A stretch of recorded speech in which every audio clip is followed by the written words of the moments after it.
Hi guys. Hello. I'm on camera this morning, but I'm only on camera so I can show you my black eye. Have you seen the state of that? Have you seen it? It's actually not as bad as it was yesterday. It was really like blue down here and down here. Yeah, it's great. Guess who did it?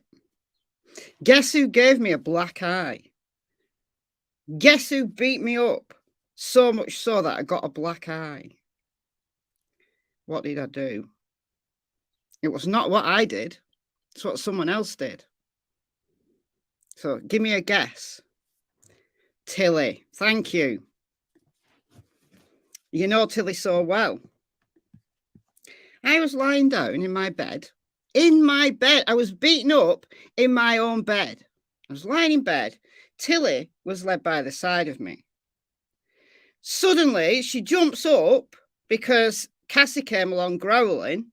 So Tilly, like, freaked out, jumped up, and her entire weight on one paw smacked me in the eye. Her entire weight. She, like, launched herself via my eye. Last year, when she had a booster vaccination, she was 35 kilograms. So whatever that is, 80 pounds, I don't know. 35 times 2.2. And she's put on weight since then because she's on a diet at the moment. She's put on weight since then. So her entire weight on my eye. And she clawed me all down my nose as well. So there you go. So I just came on camera just to show you that. I've got no makeup on or anything. So yeah, I'm going to turn my camera off now because I look a sight. And I'm going to my niece's wedding on Friday. So I'm going to go to a wedding. Hopefully the swelling's gone down a bit. But I'm going to have to tell this story about 1 million times because people are like, Michelle, you've got a black eye. What have you been doing? You know, like you do. I might just grab the mic and make an announcement or something. Because, yeah, there we go. Right, I'm turning my camera off now. All right, guys. Good morning. There is a press conference this morning. It was reported in the media that it was going to be 11:30 my time. However, it's now gone to 11:45, according to what Lancashire Police have said on Twitter. So today we're providing an update in our search for missing mum Nicola Bulley. we'll be streaming a live press conference from our police HQ on our Facebook page after 11:45 a.m. Head to Facebook to watch the update. So we will head on over there, but it's 15 minutes later than it was reported in the media. So we've got a little while to wait. I didn't bother to change the time of this live because I put it on for half an hour early anyway, so we could have a chat about the latest developments, and maybe I can answer some questions that you might have because I've been there. So I'm planning on going back to St. Michael's now that, you know, the media coverage has died down there. I can have a proper good route round and do some of the possible ways out that I didn't do before, that I didn't do when I was there. Because what I did when I was there last Monday, I retraced Nicola's steps and then just kind of looked around the bench area, and I spent quite a while on the upper field. Like most of my footage, at least half of my footage is from the upper field, because I was going around like the brush areas, and I was letting Cassie run like quartering along the field. If you know about quartering, it's like a dog like zigzags across the field, like they're looking for scent. So if there was anything dead, I mean, I know it's gruesome, but if there was anything dead or any signs of anything being dead, Cassie would have found it, because her favourite walk is the cemetery. She loves going to the graveyard. And if I let her, she'd go and dig up graves because she can smell meat. I know it's grim. I know it's grim, but, you know, a dog with an extremely keen sense of smell like Cassie, if there was anything on that upper field, I believe she would have found it. But that upper field has been searched and searched and searched. So I don't believe that there's anything connected to Nicola on that upper field. However, there has been reports of a mysterious glove being found. So I want to talk about that. I also want to talk about the suspicious men and the red van. I talked about the red van in my last live, but people are still talking about the red van, thinking that the suspicious men perhaps belong to the red van. And we can just kind of consider that, and then maybe I can answer some questions. But let's see who's in the house. Bridget, we don't know. We'll have to wait and see what they say. Personally, I don't believe they're wrong. However, let's wait and see what they say, because they might have information that none of us has. At this moment in time, with the evidence we've got, I maintain that she's in that river somewhere. But if there's new evidence that counters that, that's not just a silly theory, that's actual evidence that the police are willing to share, then I'm more than happy to change my theory. Because if she's in the river, she's dead. If something else happened to her, then there's a chance she's alive. And I'd much rather think of Nicola alive than decomposing in the River Wyre. So we'll wait and see what they say. I'm not going to speculate any further than that until after the press conference. And then after the presser, we can have a chat about what they said. Matthew, hello. Parson Dawson. Peter, the fan favourite. That's what I call him. So the fan favourite, I did see a short interview with him yesterday. I can't remember what channel it was on. I think it was like the Daily Mail or something. And he said he's doing his searches via maps. So he's not actually doing any searches at the moment. But he did say, so he's using Google Earth, guys. He's going around looking at Google Earth. He said it's Ordnance Survey maps. So he might have gone posh and be looking at Ordnance Survey maps. But why when you've got Google Earth? Anyway, yeah, but if she's not been found by next week, then he's going to get in his helicopter, because he has a helicopter, right? He's going to get in his helicopter and he's going to ride around you say ride around in a helicopter? Fly around in a helicopter, looking at ditches and brush. And his helicopter is way better than anyone else's helicopter. So he's got a top quality helicopter. He didn't actually say that. That's my words. As if the police haven't done this. You know, the police have searched via helicopter for miles and miles and miles, and all the way to the coast. And there's drones. Like there's been lots of drones. Like there was someone there when I was there last Monday flying a drone over the field. So anyway, let him crack on. Let him crack on. He says that bodies are most likely to be deposited within 50, I think he said 50 meters of a road or a track. And that's what he's focusing on. And he's also saying that bodies are hidden or buried in a 2-mile radius. So yeah, it's not a big search area that he plans to cover, but let him crack on and have fun in his helicopter. Aussie TV, hello. Jody, hello. Angela, Janny, Jody. Absolutely it can. It really can. And that's what the St. Michael's Angling Association have said. There's even a sign up on the tree next to the bench. Artemis, down under with love. Good day.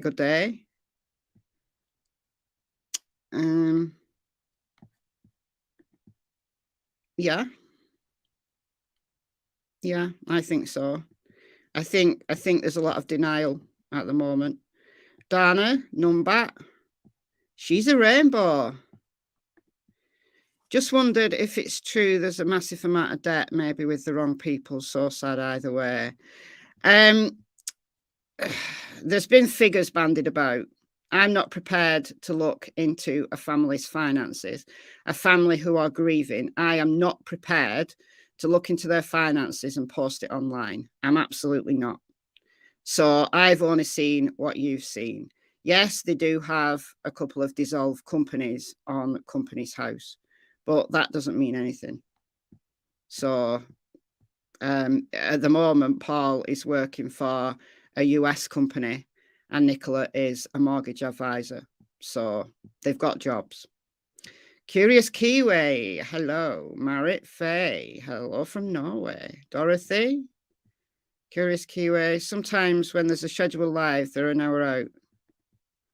Is this live? Well, it's live now. I'm way behind in the chat. I'm going to skip to the end in a minute. Just woke up with a feeling something was happening about Nicola. I wonder if it's trying to negate the whole hubby done it. I think they're probably going to try and dispel some myths, but we'll wait and see. Right, I'm going to go right to the bottom of the chat now because I'm going to just get completely lost.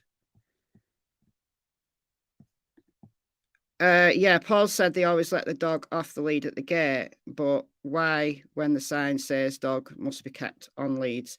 I didn't see the sign, quite honestly. Just let me share my screen and show you the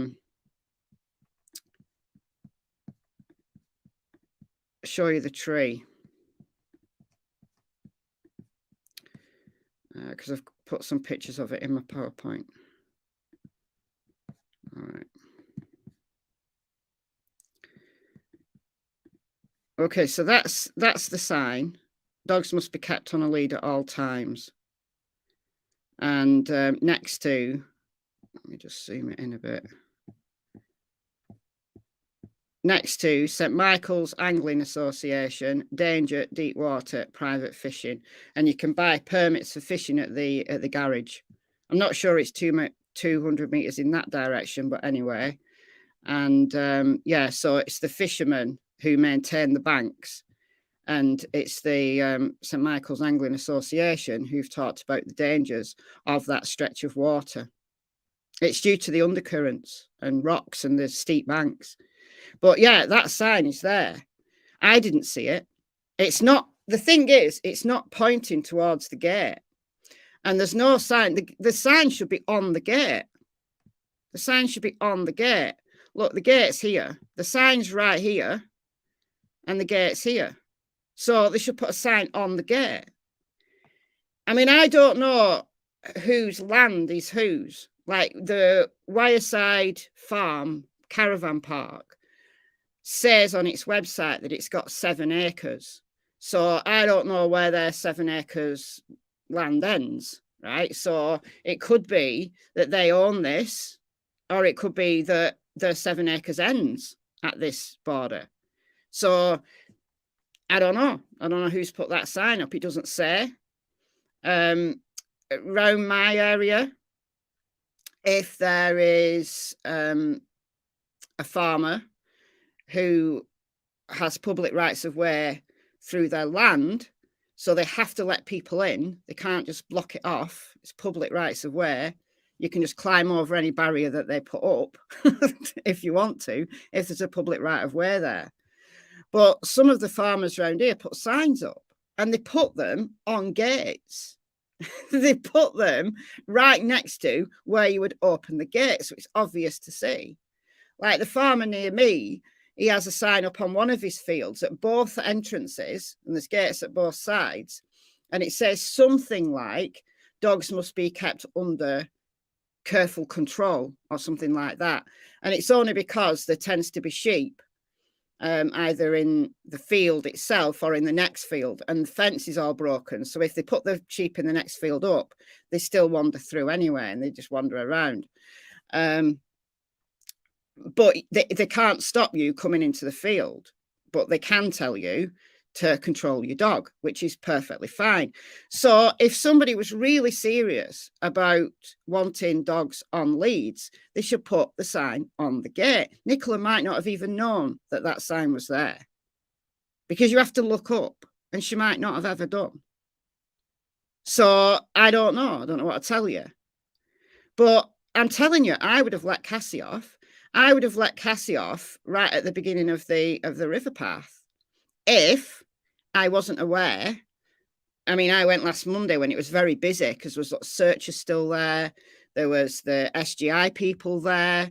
There was media doing interviews all along the paths here. There was a drone operator. So I kept Cassie on a lead. I was also aware that the weir is very dangerous, and I didn't want her to be reckless and jump in. In hindsight, she would never have jumped in. The bank's too steep, but it was only when I saw the bank that I realised just how steep it was. And then here, where you think it's deceptive, it's so deceptive because you think that's flat, but it's not. I said, look, the bench is like, 6 feet from the water? But it's not. It goes down an embankment, like it goes down the embankment, and then when you get to the bottom of here, it's a 10-foot drop that you can see here. So I kept casting a lead, and it was only when I went into the lower field that I let her off. But I hadn't seen the sign. I let her run all over those 2 fields, because if there was anything to find, she would have found it. Scott H, member for 3 months. Good morning, Scott. Good morning. Do I know if the lead was found at the bench or just the harness? I believe the lead was found as well. I mean, they talk about the harness, but I believe the lead would have been attached to the harness, because if you have a lead attached to the harness, you take the harness off, you're not going to take the lead off as well. It is a sheer drop. It's a sheer drop. And if you look at this photo, where you can see this diver getting out, he's like being helped up. And there's like some steps there. Who put those steps in? Who knows? But they're not very useful as steps. But you can see it's up to about his arse at the end there. So what, 2.5 foot.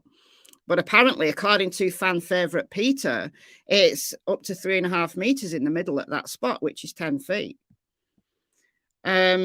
So I estimate this to be a 10-foot drop, but it's probably more. If you look at that diver, if he's standing on the bottom and being helped up, well, he's twice the size of him there, and it's even higher there. So I don't know.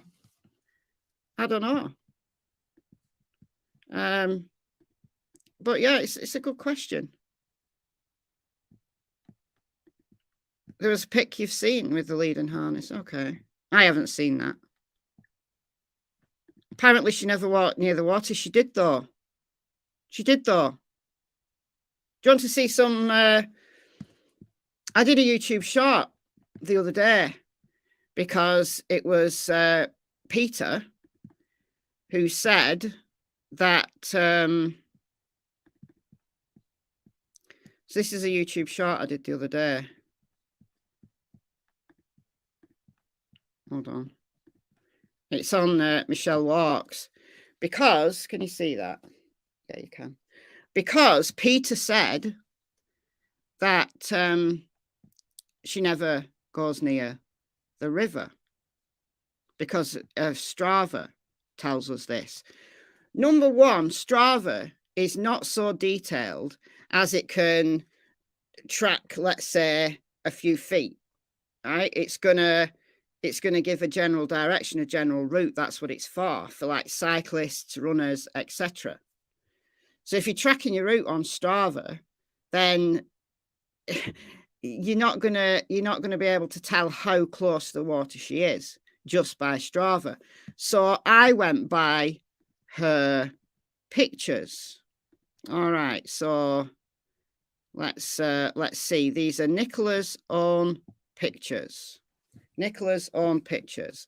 That's the confluence of the river. I'll let this play through. That's the confluence of the river.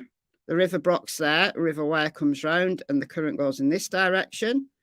Next picture. So she's near the river. She's right near the river there. That's the lower field right there, because you can see the thing. So it's only a few feet from the river there. She's walking on the path, but she's near the river. Near the river. She's behind the fence at the weir. She's near the weir there. She's on the bridge there. Okay. Very near the river there. Near a river there. Right near a river there. Near a river there. Very close to the river there. I don't know whereabouts that is, because some of these might not even be the River Wire. Very close to the river there.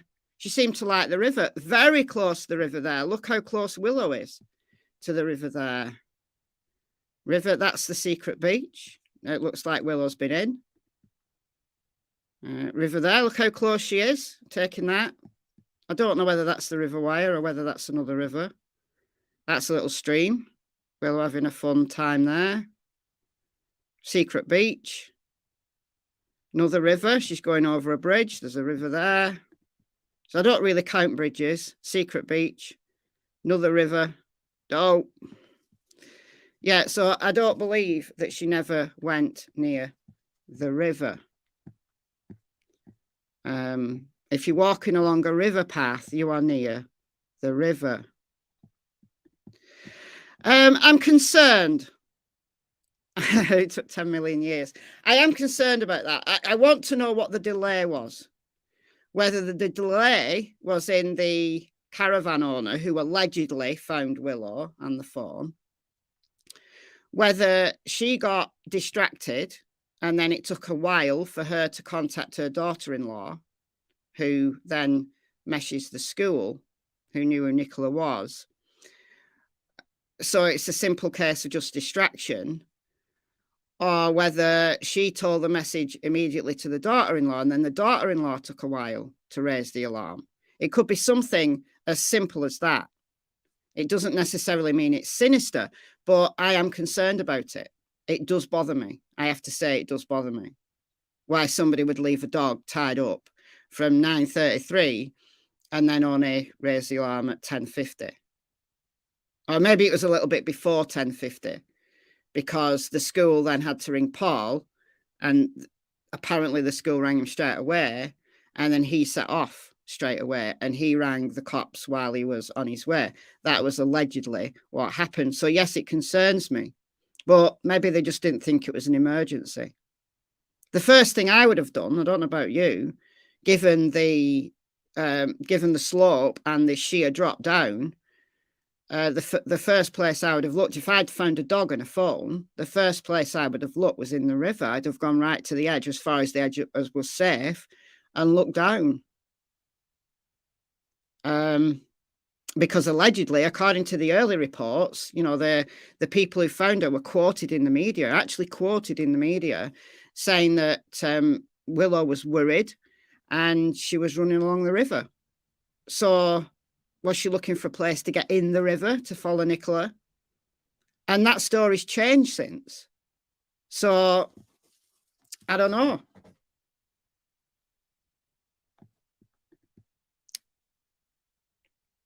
I don't know. Apparently, somebody witnessed the dog being tied up.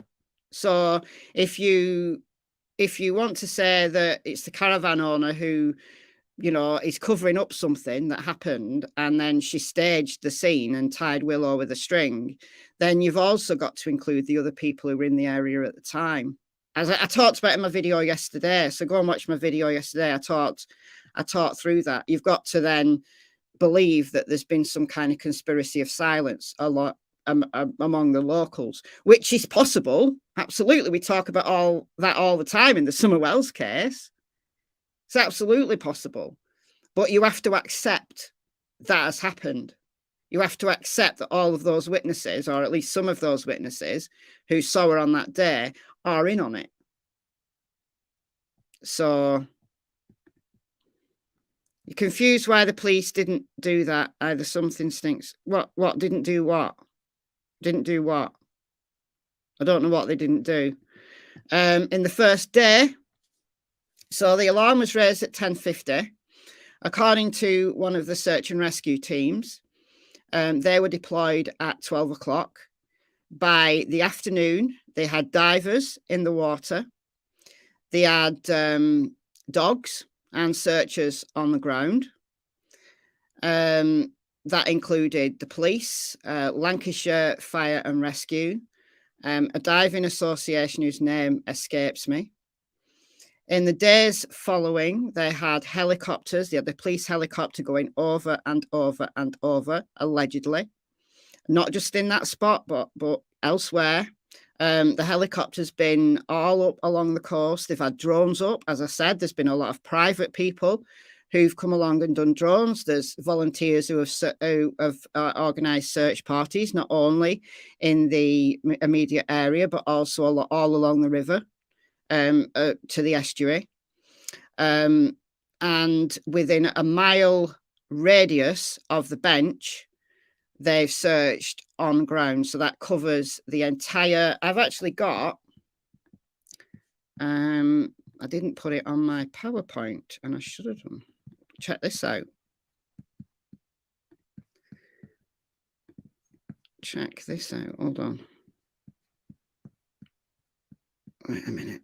It's easier when it's in a PowerPoint. All right. Check this out. Okay. So at the last presser, we heard that the police had done ground searches within a mile radius of the bench. So this is Calc Maps. It's a website that allows you to measure a radius of an area. So this is a 1 mile radius. This is where the bench is. So it's that's the center point, and then it's a mile to each border, right? So it's a lot of acreage, but it's a mile radius. So it takes you up to the confluence. I didn't even think that was even a mile, but anyway, doesn't seem it. All past Hall Lane, past these fields that people are thinking that the abandoned house theory that isn't abandoned, thinking that she's been taken this way. Well, they've checked all these fields, past Hall Lane. Hall Lane's there. And then they've got the entire area of, that's Blackpool Lane there. Oh, that's another thing I need to talk about. So that's the search area that they've done on foot. That was as of last week. So they may have gone further by now. But let Peter crack on because, yeah, he's got a superior helicopter to anyone else, allegedly. All right. Okay, they put a couple steps in the bank. All right. Well, they're not very useful steps. Like if you were struggling to get out, because you've nothing to hold on to. You know, if you could pull yourself up by, let's say there was trees overhanging, like branches overhanging, you could pull yourself up, then yeah, the steps would be useful.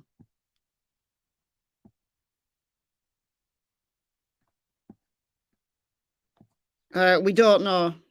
The Fitbit hasn't been found.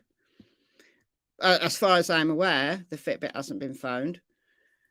But they've been able to analyze some of the data from the Fitbit via the app, because they've got a phone, so they're able to analyze some of the data. But if it's not close to the phone, because the Fitbit connects to the phone via Bluetooth, it won't help at all. Even if it survived whatever happened to her, it wouldn't be helpful, because it needs to be within, you know, a Bluetooth radius of her phone, and Bluetooth doesn't stretch very far. Right, so it's not actually that useful anyway. So people are honing in on the Fitbit, and it's not really very useful. They have the right to shoot a dog if they are running around off lead. Farmers will threaten to shoot dogs if they see them in fields where there's sheep or cows. They will. I got into a massive argument with a farmer once. It was a long time ago. I was like 17. I am watching the time, guys, so I'm not going to run over. We can talk about the other things I want to talk about afterwards. Yeah, I was 17, and he's the grumpy farmer. He's dead now, over the other side of the village. I don't go there. No, it's one of his descendants that has the land. But he thinks that the river is included in his land, and it isn't. A river is a public right of way. And me and my friend were walking through the river, which is about that part, knee high, waist high in some places, not fast flowing, not dangerous whatsoever. We were walking through the river with our dogs. I had a collie cross shepherd, and my friend had a lurcher, collie cross greyhound. And neither of them particularly liked water. So they were walking along the bank. So the farmer saw us, because it's like a steep hill, saw us. And he had his gun with him. And he was like, "Shoot your fucking dogs. They're bothering my sheep." There wasn't even any sheep there. Right? It was a steep hill down to the bank. There was no sheep. There was no sheep. They were just walking along. So I started shouting up at him, and he shot at me. So what did? We went to the police. We went to the police, and the policeman went to see him, and he had a license for his gun, and we couldn't prove that his sheep weren't being bothered by our dogs. So that was where it was left at. But yeah, he shot at me. It's like, yeah, do it again. Go ahead, punk, make my day. Yeah, that would have been the only way out. I want to talk about the Blackpool Lane entrance, actually, because there's been a lot of people in my comment section this morning. I've not had much time to check my comments, but I did see some. So there must have been, I don't know, I've not been watching much YouTube, because when I've had time to watch YouTube, I've been, what's going on here? I've been watching Murdoch. So I've not had much time to watch Nicola Bulley footage. So I'm guessing that there's a video out that has triggered this question, that the police have made a huge mistake and have given people the wrong name of the road. And technically they have, but it's as simple as this, right? I don't know what it's even called, the A586, I think. I don't know. But this is the A586, if that's what it's called. It's the A5 something. Goes here, right? So it's Blackpool Lane all along here. So this is the Grapes pub. This is the entrance that comes out, or the exit rather, that comes out on Blackpool Lane right here. So we know that Allotment Lane, which comes out on Gorstang Road, has been cleared. Rowan Water's been cleared. So they've said that the police have said the only way that she could have come out without being seen. And Sally Riley, the police superintendent, said Gorstang Lane. What she did is she conflated two names for the same road. It's the same road. So there's no such place as Gorstang Lane. She said Gorstang Lane. There isn't such a place. She meant Blackpool Lane because at the bend here, it turns to Gorstang Road, right there, just past the bend. It changes to Gorstang Road. So she said Gorstang Lane, and she's conflated Blackpool Lane with Gorstang Road. So yeah, she misspoke. But to say that the police have cocked up and the police have given people the wrong place for, CCTV is absolute nonsense. People in the area won't probably even know where the name of the road changes unless they, particularly have a mind on it. Like the main road that runs through my village, like its name changes. It goes all the way to town on one side and then all the way to another town on another side.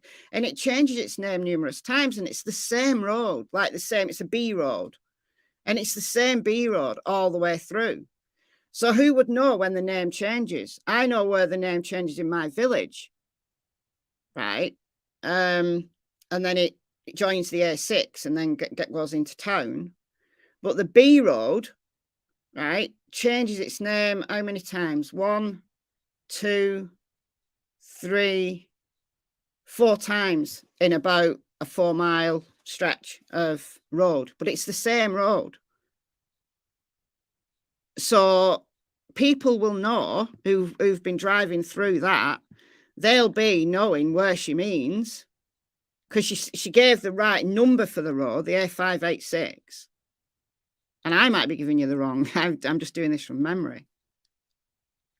So whoever has made a big deal about this, it's really not a big deal. Yes, she misspoke. She should have said Blackpool Lane and not Gorstang Lane. Gorstang Lane doesn't exist.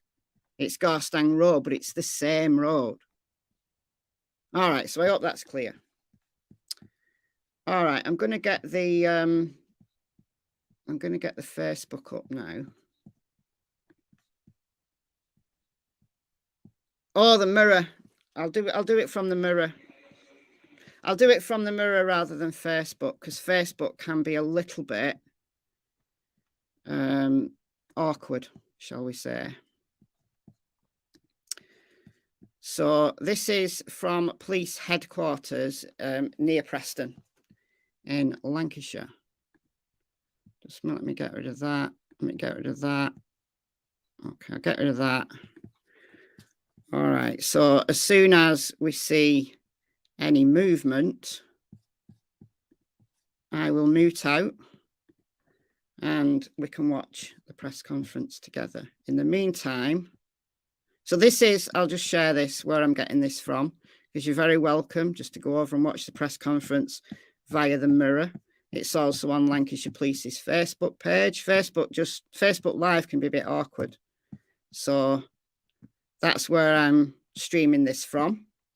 So copyright, blah, blah, blah, blah, and all that.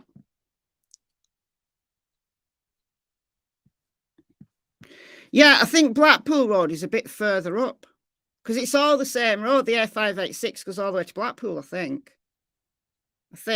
I'm not a local in that area. I'm like 25 miles away. But I feel like I'm a local now because I've scrutinized that map so much. You know, it's still blurry. Is it you that's blurry? Is it your eyes that are blurry? Or is it's my screen isn't blurry. It's not for me. Oh, look, I've not been checking on YouTube comments. I've been using StreamYard comments, and it's been hiding. It hides things where people put emojis for some reason. So it's very annoying. And it's not even all emojis, it's just certain times. Can the Fitbit not be tracked? No, because it's not connected to anything. Like for the phone to update, the Fitbit has to be in a vicinity that Bluetooth can pick up. This is what I've learned. I've never had a Fitbit. Like, I've got an Apple Watch. Well, I did before I lost it. But my Apple Watch would connect to my phone.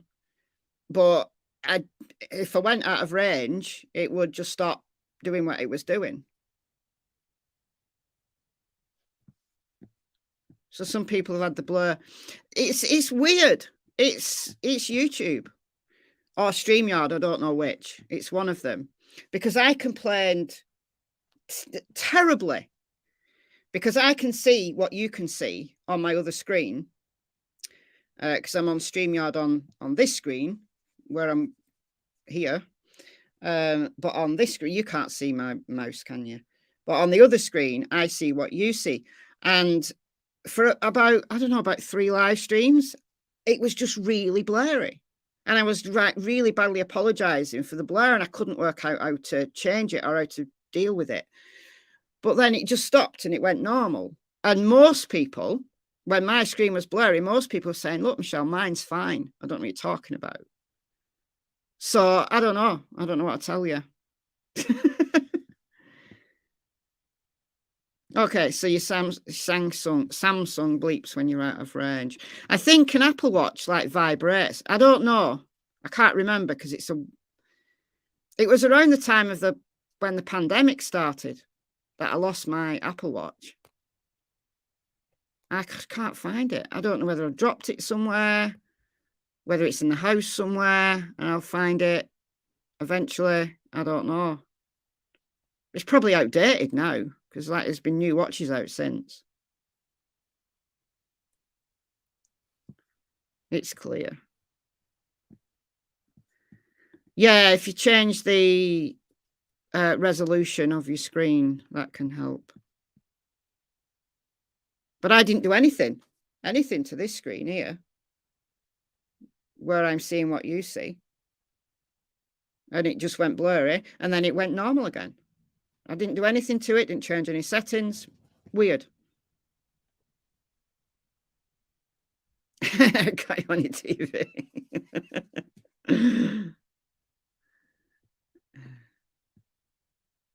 Got your popcorn ready.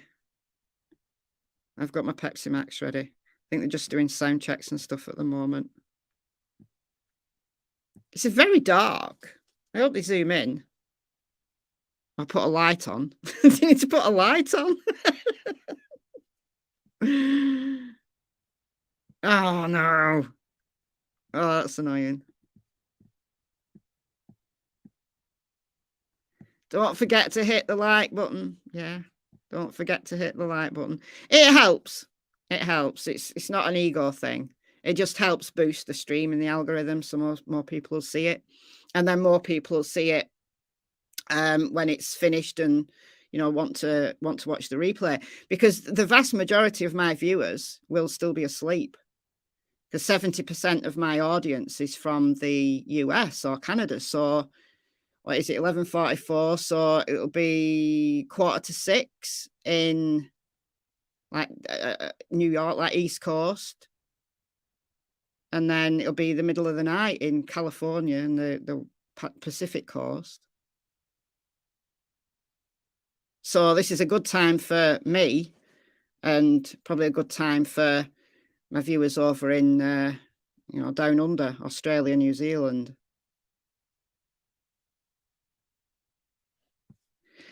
I took it off when the pandemic started and we went in lockdown, because it started judging me for my lack of exercise. Because in the UK, for about, I don't know, was it a month, 2 months, we were only allowed out once a day. for like exercise or food, unless it was an emergency, obviously. We were only allowed out once a day. So my Apple Watch was telling me how bad my exercise was. I took it off and then I lost it. But before that, I used to use it to look at things like my heart rate, and it's a toy, right? It's a toy. And I used to do the breathing exercises on it, and it used to tell me to breathe. So I don't know whether it's when your heart rate increases, it tells you to breathe, or it just does it randomly. I don't know. I like that.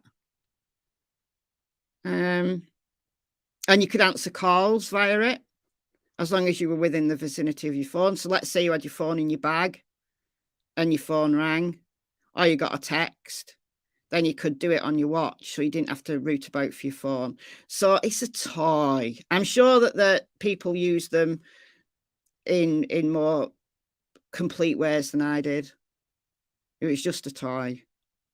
But yeah, if you're into exercise, like you can get like exercise goals, like you can meet these goals, and it just encourages you to exercise and whatever, which I kind of liked when I was busy and I was like at work every day, because I used to do a lot of steps. I used to get a lot of steps in, and I achieved some goals. But then the pandemic hit and the Apple Watch just judged me really badly, and yeah, so I took it off in a temper. So they did say after 11:45, so it's now 11:47 my time.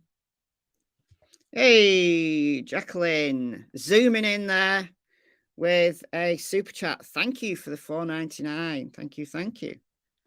With you being in dollars, you must be in America. And yeah, you're a very early riser. Or you've not gone to bed yet. I don't know which it is.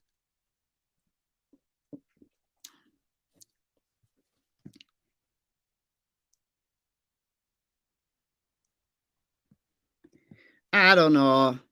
We've no evidence of that. We've no evidence he was having an affair. That's just an internet rumor. And I honestly do not get involved. I do not comment on a grieving family's personal life. I do not comment on it. You'll never see me comment on that. If he or she were having an affair, that's their issue, right? And if she walked away, I will constantly say, it's almost impossible in the modern world to go completely off grid. In the UK, it's almost impossible. Got a new member, Curious Kiwi.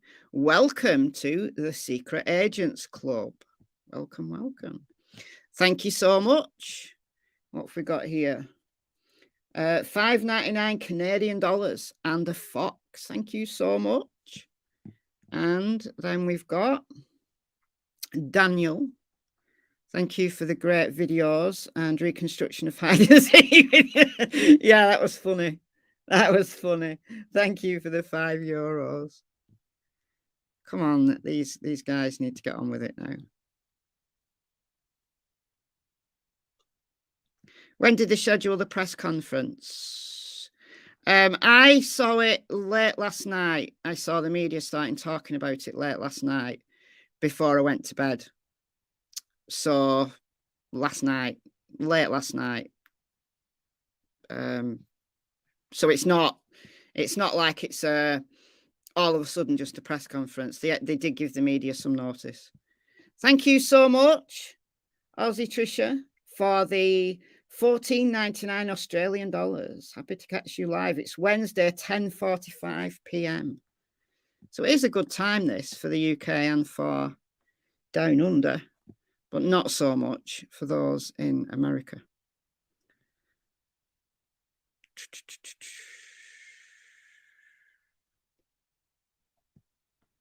That's right. Yeah, that's right.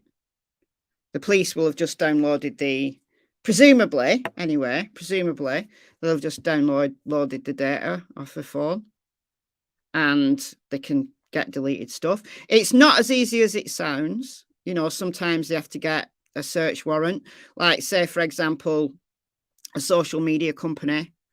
But if they've got her phone and she was logged in on loads of apps, then they can just, you know, unlock her phone and look at it. I'm not sure they'd want to do that, actually. I don't know. But presumably, if it's necessary, they can get search warrants and they can search social media companies. So if it becomes apparent that she has walked away, if there's evidence, if there's some evidence or something, a sighting, and she's walked away, then yes, of course, they're going to be looking really hard at her social media. However, if she's walked away of her own volition, because she's a grown-up, there's no crime. No crime. So I don't know. I'll maintain that she's in the river until there's evidence, confirmation that something else contradicts that. Thank you so much, BCTV, a different videographer with opinions. Thank you for the $1.99. That's very kind of you. Right. Going to mute out now. I think they're coming. Okay, going to mute out.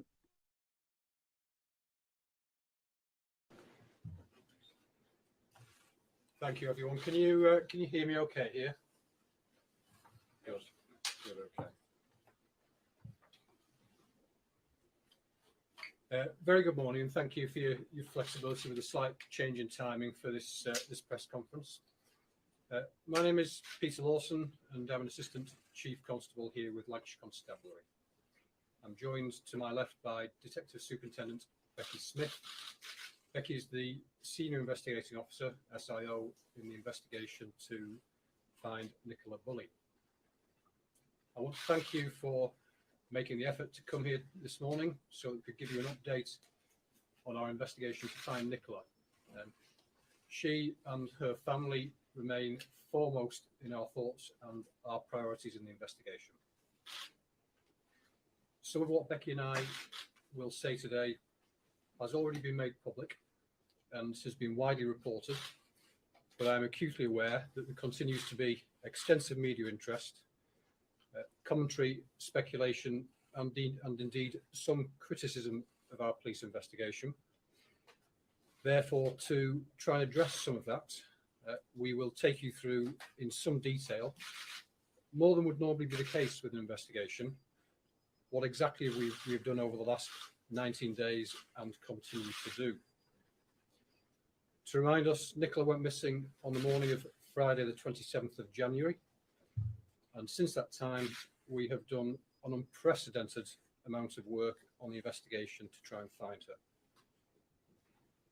The sole focus of that work is to find Nicola, to bring her home to her family and give them the answers they so desperately need. The investigation has involved a dedicated team of more than 40 detectives. They've been looking through hundreds of hours of CCTV, dashcam footage, speaking to numerous witnesses, carrying out digital inquiries, and examining literally hundreds of pieces of information submitted by the public. And I would like to thank the public for all of their assistance throughout this investigation. There are also dozens of other officers and staff who have helped in the investigation, searchers and reassurance to the local community in St Michael's. We've involved a range of specialists, both locally, regionally and nationally.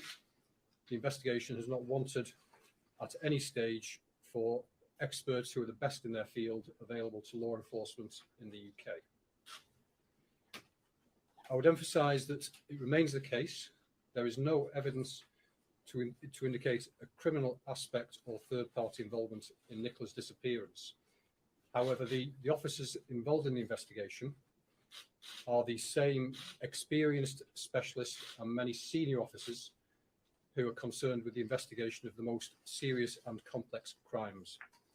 That is the importance and focus we have given to the investigation to find Nicola. To give you some figures to back up some of what I've described. We've visited more than 300 premises, spoken to almost 300 people, and received around about 1,500 pieces of information into the inquiry. In terms of the physical searches, both water-based and on land, we've used specialist resources from both police, a range of other agencies, and I'm grateful to those other agencies who've supported us. And in police assets, that's included the Northwest Underwater Search Unit, police horses, dogs, and the police helicopter. We continue to search extensively the River Wyre and surrounding area downstream and out into the sea towards the estuary. We've consulted with national experts in their field, including environmental and tidal experts, and we're carrying out have carried out an extensive land search surrounding the river, including some properties around the area where Nicola went missing. Slides have been made available for you to see, which show in some detail exactly where we've searched, but it's important to say that our activity has at every stage been directed by expert trained police search advisors, who we term pulsers, and they've been following a nationally recognised doctrine around search strategy, which will be followed by any expert police search advisor in UK policing. The lead police search advisor is here, and at the conclusion of the press conference, if you have any specific questions on a one-to-one basis with that officer, he will be able to assist with those.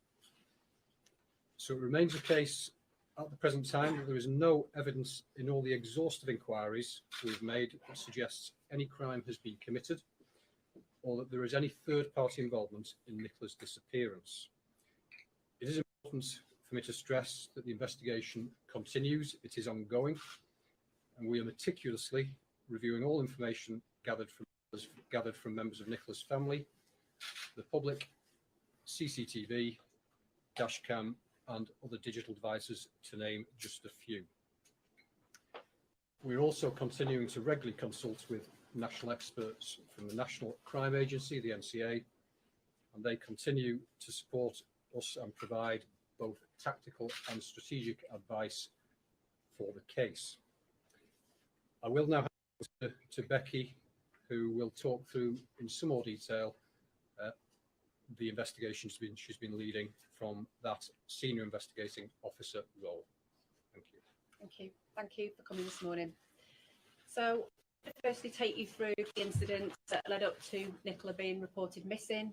I'll go through a timeline of events for you, followed by a number of topic areas that I believe are of interest to you.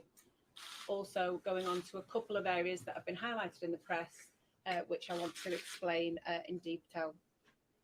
So first of all, Nicola Bulley was reported missing on Friday the 27th of January after dropping her children at St Michael's School in St Michael's. As soon as she was reported missing, following the information that was provided to the police by her partner Paul, and based on a number of specific vulnerabilities that we were made aware of, Nicola was graded as high risk. That is normal in a missing person from investigation with the information we were in possession of. She was immediately treated as a whisper, and then on the 30th of January, as the senior investigating officer. At that time, we reviewed all the information that had been gathered in the days prior to her being reported.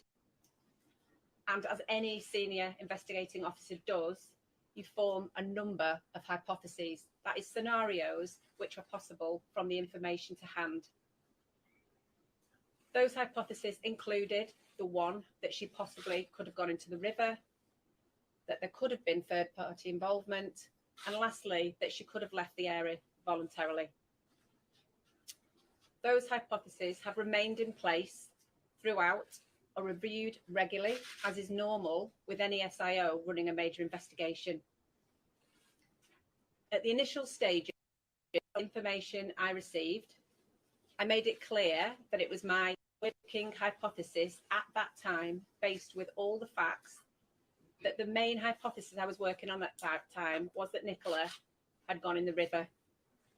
this has been misconstrued in the press and said that that was what I said.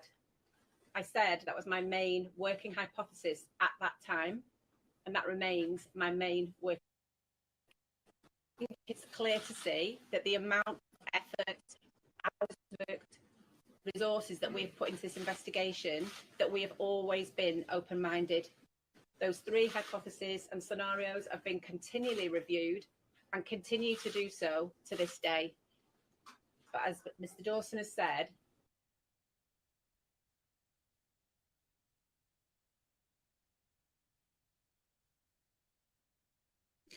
Right, guys, I'm going to put it on again on the BBC because they've got a much better camera, much better signal. The BBC are a little bit behind where we are at, I think, but I'm going to play it from the part where it started to crack. So I'm going to play this from the BBC now.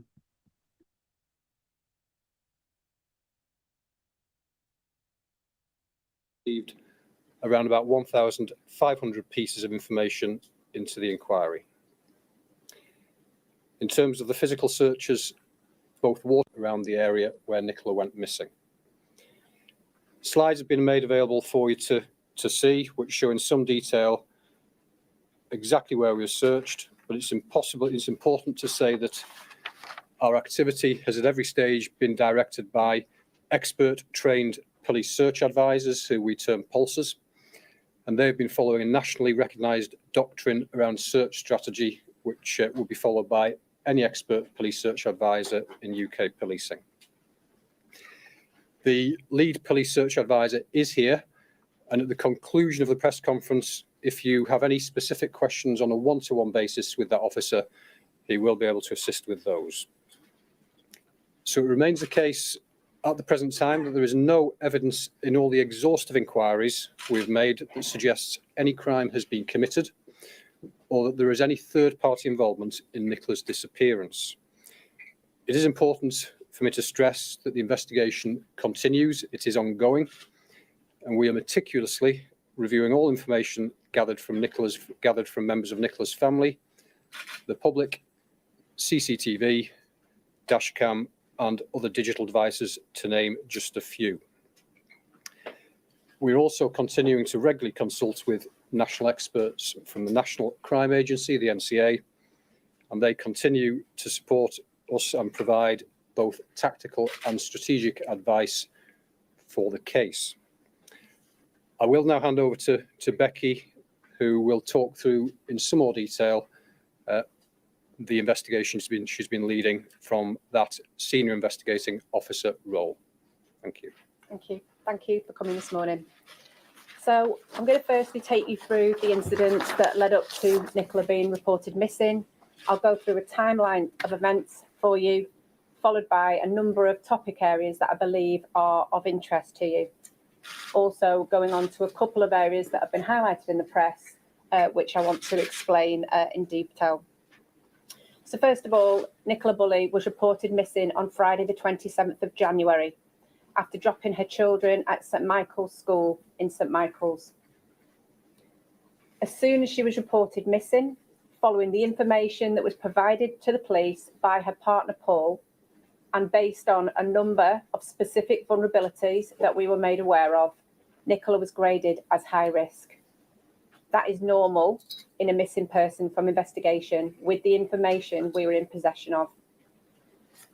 She was immediately treated as a MISPA, and then on the Monday, the 30th of January, I was identified as the senior investigating officer. At that time, we reviewed all the information that had been gathered in the days prior to her being reported. And as any senior investigating officer does, you form a number of hypotheses, that is scenarios which are possible from the information to hand. Those hypotheses included the one that she possibly could have gone into the river, that there could have been third-party involvement, and lastly, that she could have left the area voluntarily. Those hypotheses have remained in place throughout, are reviewed regularly, as is normal with any SIO running a major investigation. At the initial stages, based on the information I received, I made it clear that it was my working hypothesis at that time, based with all the facts, that the main hypothesis I was working on at that time was that Nicola had gone in the river. This has been misconstrued in the press and said that that was what I said. I said that was my main working hypothesis at that time, and that remains my main working hypothesis. I think it's clear to see that the amount of effort, hours worked, resources that we've put into this investigation, that we have always been open-minded. Those 3 hypotheses and scenarios have been continually reviewed and continue to do so to this day. But as Mr. Dawson has said, at the minute, with the information that we have received and reviewed, there is not a single piece of information or evidence to suggest that there is any third-party involvement in this investigation. And that continues and will continue to do so until we have reviewed all the information received. So in terms of the actual timeline, Nicola Bulley dropped her children off at school at about 8:40 on Friday the 27th of January. That was normal. And she then proceeded, after chatting to a couple of people in the school yard, walked up Garstang Road and onto the river path over an iron bridge that takes you down to these fields. We know that because there are witnesses who have identified her, and also from her phone data. We know that Nicola entered the field and made a couple of messages on her mobile phone, one to her boss and one to a friend, making arrangements for a play date for her children. And at 9:01, we know she logged into a work call on Teams. Again, there has been lots of speculation about this. This was a perfectly normal call for Nicola to have. It was work related. She would never have had the microphone or camera on because it was more of an informative session. She didn't need to sign into it. She did so to enable her with her business. So I know there have been inquiries as to whether anybody else on the Teams call would have been able to hear or provide us with any information. I can assure you from the outset that was investigated thoroughly, and that is not the case. We know at this time that there were a number of dog walkers in the area, and we've been extremely fortunate from the very start of this inquiry to have a number of witnesses, key witnesses, who know Nicola. So there is no miscommunication about the identification of who is in that field. And also, we've viewed a substantial amount of CCTV. Again, whilst we can't cover the whole area with CCTV, we've been really fortunate in that we've had a lot, which has really been able to help us in pin down both Nicola's movements and also the movements of key witnesses, which is why we were able to give a timeline of events quite quickly, but reiterating that we were remaining open-minded to all 3 of those scenarios. So Nicola was last seen in the field, which we've called the upper field, at about 9:10 that morning. At that time, everything seemed normal. She was walking her dog Willow, who was off the lead. And again, a number of issues and inconsistencies have been raised in relation to Willow and her harness. It was really normal for Willow not to have her harness on. They never kept the harness on when they were in that field. The harness would be taken off Willow when they entered the field and would only be put back on when they were ready to leave the field. So at approximately 9:10, a witness that knows her had the last sighting, and that was at the upper field. And when I say an approximate time, it is that, but we are basing that on obviously the times that we can say that witness left the field. So I'm quite confident it is around that time. We then know from digital data that at some time around 9:20, we believe that Nicola's handset had moved towards the bench area. Again, there have been questions raised about her phone, whether that would have been in her possession when whatever happened has happened. But again, I'd just like to point out that it's really normal for Nicola, when in a Teams call, to be holding her phone out in front of her, listening to it. And we can say from a witness that knows her that morning, that is what she was doing.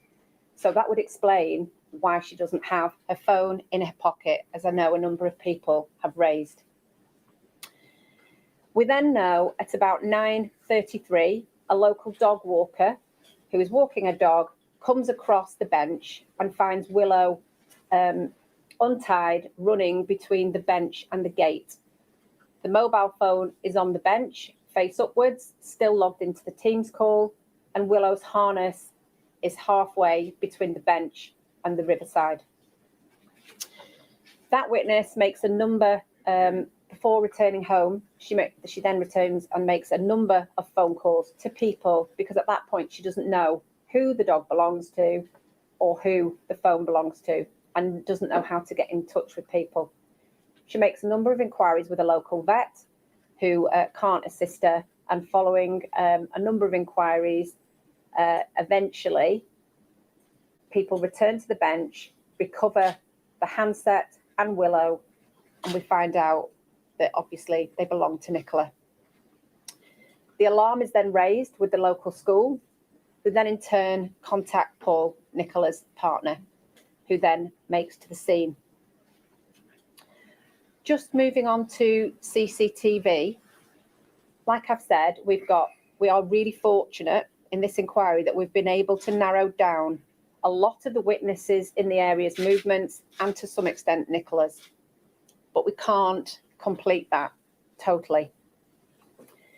The area at the top of the field, Rowan Water, has CCTV that covers the gate that enters the field and the front of the site. That is working. The site managers have been cooperating with us and so supportive of this investigation at every stage. And we can say that Nicola has not entered that area or left. We can also say that nobody that we haven't traced and spoken to and discounted has left or entered Rowan Water. The second point on CCTV is Allotment Lane. Again, we've been really, really fortunate, despite it being such a rural area, that we've got numerous sites of CCTV on that road. And that is why we can be confident that Nicola has not gone down that road. Unfortunately, the main entrance and exit to the fields is by the river path, as we refer to it. And that river path goes back to Garstang Road. You can fork off slightly, which takes you at the back of the Grapes pub, which would bring you back onto the main road. But again, that is covered by CCTV, and we know she hasn't left by that entrance. So talking about the river path, this has always been, and we've made this really clear in previous briefings and bulletins, that this has been our focus. And to do this, because of the lack of CCTV on the main road, we've had to appeal numerous times for motorists and cyclists in the area to send us through any potential clips of dash cam. And our intention is to review every one of those, however small they might be, to make sure that on none of those, Nicola is seen. At this stage, none of that dash cam has indicated that Nicola is there. However, I'd just like to point out, we are still reviewing those pieces of information. What I can say, which we've established only yesterday, was that if Nicola had left out of the river path and turned right, she has not reached the Great Pub. And we can say that because we have CCTV covering both sides of that pavement. So moving on to Nicola's phone, I've talked to you about the discrepancies that have been flagged up with the Teams call, whether she would have had that in front of her, whether she would have had that in a pocket.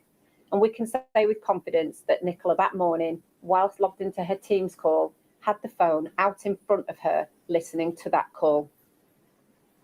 We have, of course, like you would in any major inquiry, done an exhaustive amount of work with that phone. We have digital media experts doing everything we can with that. And that has enabled us to help us with her movements in the field, corroborated by the witness accounts. Moving on to the Fitbit, as I know this has been of interest. Unfortunately, despite many technicians and specialists looking at this, there is no further information that we can gain from that because it hadn't been synced for a number of days. Just in relation to digital inquiries, there is further work that we are doing on Nicola's social media accounts this morning. The family are totally aware of this, but this work that we're doing might show Nicola as being online. I want to make this really clear. We have control of this phone. This will be the police that is doing these inquiries, and that nobody needs to be concerned or to contact the incident room in relation to this.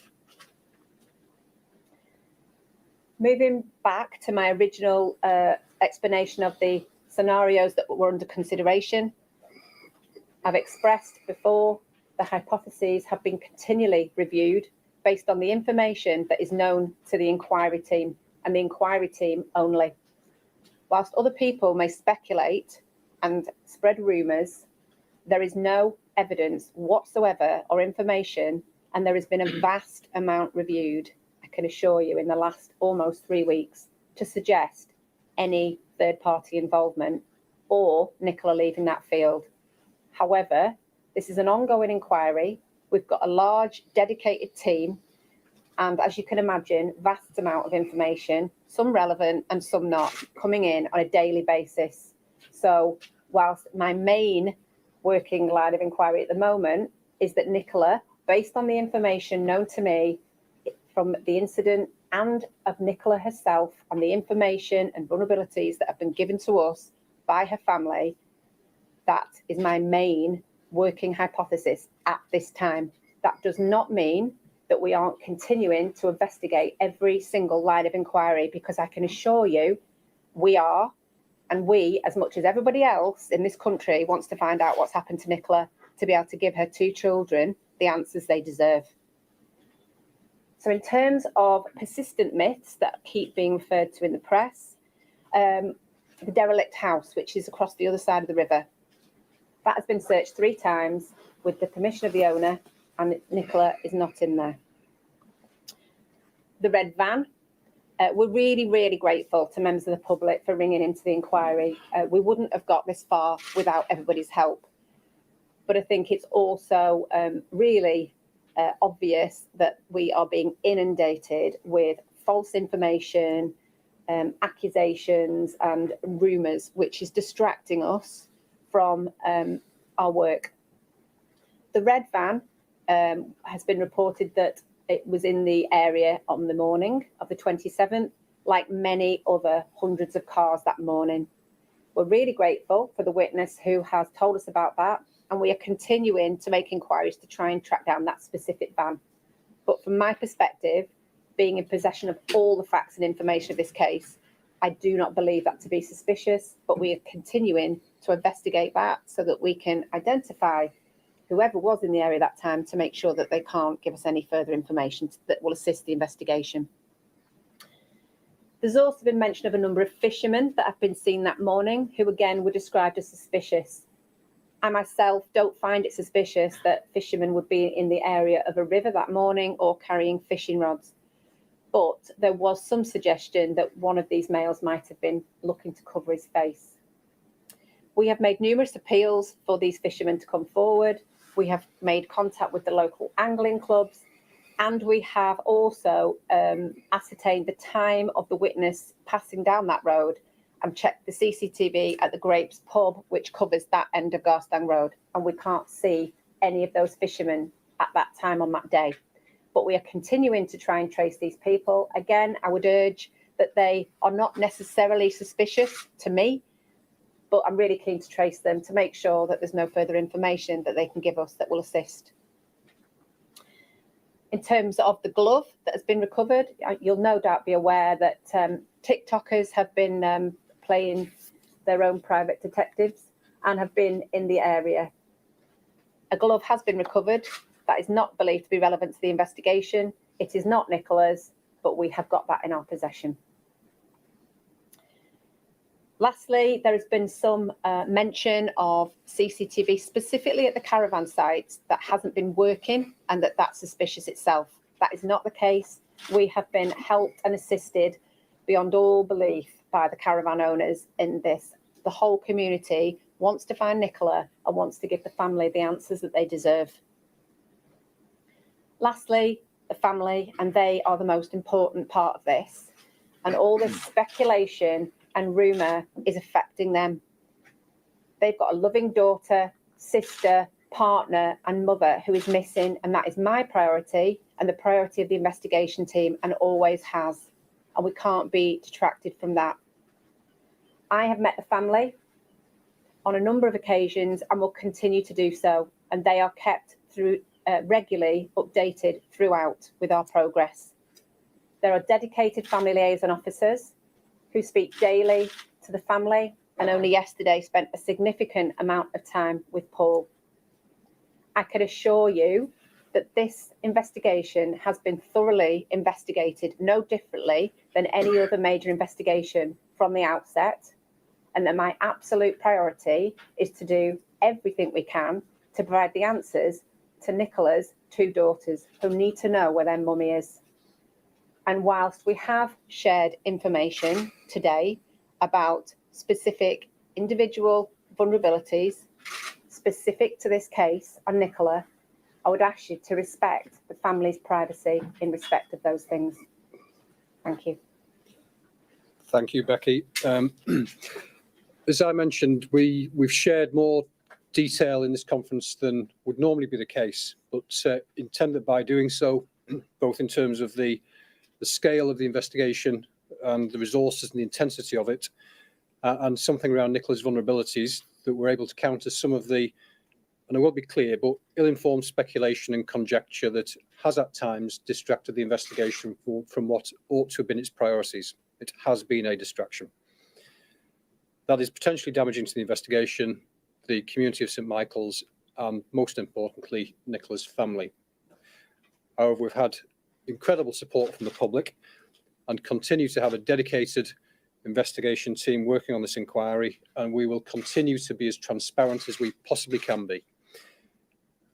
You must appreciate, though, that when we do come forward, what we bring forward must be factual too. Anybody with relevant information can submit it through the Major Incident Public Portal, the MIP, the link to which is available on the Lancashire Police website. So thank you, and both Becky and I are happy to take some questions.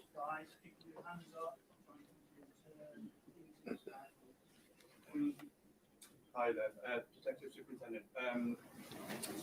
Can you just give us a bit more information about what Nikki's partner told you about her vulnerabilities, and why was it that you had to then identify her as high risk? And also, this is the 20th day that Nicola Bulley has been missing. How confident are you and your team that you will find her alive? Okay, so firstly, to cover the information about Paul, it's normal in any missing person investigation that you obviously gather as much information at an early stage about the person in question, which is no different, and we did that with Paul. I'm not going to go into the details of those individual vulnerabilities. I've asked you to respect the family who are going through unimaginable pain and distress at this moment, but those vulnerabilities based our decision making in terms of grading Nicola as high risk, and have continued to form part of my investigation throughout. In terms of, sorry, what was the second part to your question? It's the 20th day since Absolutely. Nicola has been missing. How confident are you and your team that you'll find Nicola Bulley alive? I hope with all my heart that we find Nicola Bulley alive, more than anything. How confident are you? I have told you that my working hypothesis is at the moment, through all the information that we have gathered, that the likelihood is that Nicola has unfortunately gone in the river. However, I have to stress this because this has been continually misconstrued. I cannot be 100% certain of that at the minute because we are continuing. It's a live investigation and there is always information coming in. But we are in the 20th day. We have had a thorough, dedicated, meticulous investigation, and there is not one single piece of information that has come to note that would suggest that Nicola has left those fields. Matt Drain, ITV, good morning, Brian. 2 questions. First of all, can we confirm whether Nicola was wearing a headset at the time she was listening? No, she wasn't. So she wasn't, she was listening to it directly? Yes. Secondly, she comes to the end onto the Iron Bridge, the turn left. So right, you're saying Yes. that's been covered off Yes. by CCTV. Yes. Are we saying that to the left is a blind spot, and if so, how far down? There's no CCTV there, I take it, that's been recovered. Not on that main road. I can't give you the specifics of the exact how many sites, but we were basically scoping off all the, as you turn left, Yeah. we're trawling all that area for any CCTV that we have got, but the main road, that area there isn't covered, unfortunately. So that's from the blind Iron spot, Bridge, that's so from the Iron Bridge to the school, if you will, Yes.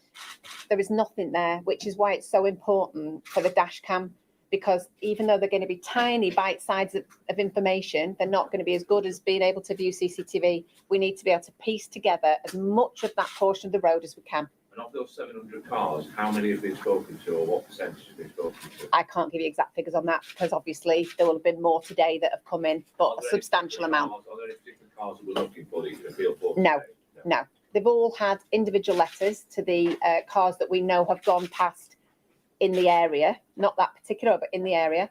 And we've asked for positive responses only, and any dash cam that's come back in, which there has been an amount of, we have reviewed. Some of it doesn't show anything, some is still being reviewed. But at the minute, there is absolutely no sightings of Nicola on there. Danny, BBC. Did I hear correctly that you were appointed SIO on a Monday? I was, yes. Have Lancashire Police missed the trick? Nicola Bulley went missing on Friday, and SIO appointed not until the Monday. Enough done in the first 24, 48 hours. I can probably take this. I am satisfied that as Becky has described, following the initial report of Nicola as being missing to Lancashire Police, immediately she was graded as high risk. That in itself is a significant level of risk that does bring with it a focused attention and significant resources. So I'm satisfied that given there was no evidence of any crime having occurred at that first point of the report, yes, it was handled appropriately, but as the days began to progress, as would be normal with any high-risk missing person investigation, who hadn't turned up, hadn't been found by Monday, we began to layer in the expertise of a senior investigating officer with all the investigation infrastructure that comes with that. Jamie Williamson from Bauer Media. It took Peter Folding and SGI 3 days to determine that Nicky wasn't in that stretch of river. How long will it take Lancashire Police, and how long will you continue searching the River Wye until you come to the same determination? And again, it's probably something I can take. The search effort, both water-based and land-based, continues this week. There are police assets, including underwater search officers, continuing that exercise this week. Water is an inherently challenging medium to search, and the River Wye is tidal and flows out into the estuary near Cockerham Sands, and parts of the river have been searched repeatedly because of the shifting water patterns and tidal nature of it. We have taken the best expertise from people who are experts in the field around coastal movement of water and movement of water on inland waterways. I retain all hope. But the reality is there will be a point at which I need to review in conjunction with Becky as the SIO and the search managers the extent and proportionality of continuing to deploy significant search resources around the River Wye and the land-based options we have there. So for this week, the search effort is continuing. There will be a point in the days ahead where I do need to review that. Nick on BBC. Social media video makers and wannabe detectives, have they been an annoyance or a hindrance to the inquiry? I'll take that if you want. Yes, it has significantly distracted the investigation. In 29 years police service, I've never seen anything like it. Some of it's been quite shocking and really hurtful to the family. Obviously, we can't disregard anything, and we've reviewed everything that's come in, but of course it has distracted us significantly. But as long as we are prioritising, which we do constantly, on the information that's coming in, that will not distract us from the priority actions that we have been completing. Holly Bowman, Daily Mirror. I'm just wondering, obviously you're talking about the evidence that you're working with and obviously your main hypothesis. Should you have cordoned off the bench and got forensics in so that you can be more certain that you can rule out things like foul play and be absolutely certain rather than just saying that, you know, it's a main hypothesis? Yeah, I understand why you would ask that. But at the end of the day, it was treated as a high risk missing from home immediately. And the officers that dealt with it in those days had the land searched immediately, which included the area around the bench. Is it not significant that Willow was running between the bench and the gate, not the bench and the water's edge? I mean, I don't expect to be an expert on dog behaviour. And I'm not either. But what do you make of that? What have you consulted on that? We have consulted people, and we're ongoing with consulting people, but obviously I can't speak to the dog.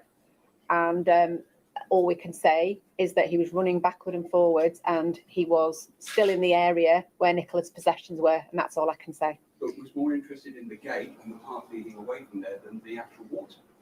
At that time, when the witness found Willow was between the bench and the gate, however, I have to point out the dog could have got out from there. We'll take one more question, please, everybody. I'll go with the Minister from Talk TV. Has the Police and Crime Commissioner had a meeting to voice any of his concerns surrounding this? The Police and Crime Commissioner has been kept apprised, but the constabulary has operational independence and has been carrying out the investigation, and information stays with the investigation. That's the nature of policing. Just given I've said one more question, and I'll just give it to Nick to bring one more in. Thank you. Thank you. Hannah Halliford from the Sunday Times. You've outlined what you've done so far, which is great and really helpful. Thank you. But are you able to talk us through sort of what your plan might be, where the investigation will go in the coming week or so, and also what impact is this having on Lancashire Police resources, and when do you think you may, you may look at scaling it down? And just one final point. I know you said you weren't going to elaborate on the vulnerabilities, but I've had 3 text messages in the past 5 minutes asking what they are and what that's about. So if we want to sort of dial down speculation, might it make sense to make that clear? I'll take most of that, I think. I think in terms of the scale of the investigation, it is continuing. That will be kept under review, but it is at as much of a peak of resourcing and intensity as it has been. Both the search and the investigation side will remain under review, but we are a significant size force. Where necessary, we've drawn officers and expertise in from across the force. Our business as usual, policing communities of Lancashire has remained unaffected by this. We've sought support nationally, and we can draw on mutual aid from other police forces and regions if we need to. We will keep it under review. Becky is an experienced senior investigating officer and will continue to follow the evidence, the facts objectively, as any SIO would do. In terms of the vulnerabilities, I feel we've said as much as we can about that. It is personal, private information known to the investigation, but foremost in our thoughts, in addition to the integrity of the investigation, is the privacy of Nicola's family. So we've said as much as we can with that. So regrettably, we can't take any more questions. Thank you very much. But I do thank you for your attention today. Thank you very much.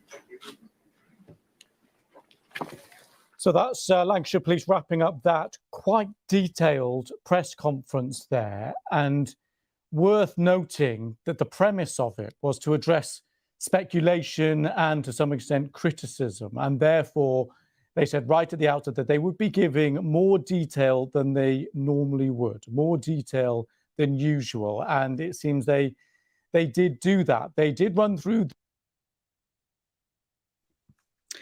Okay.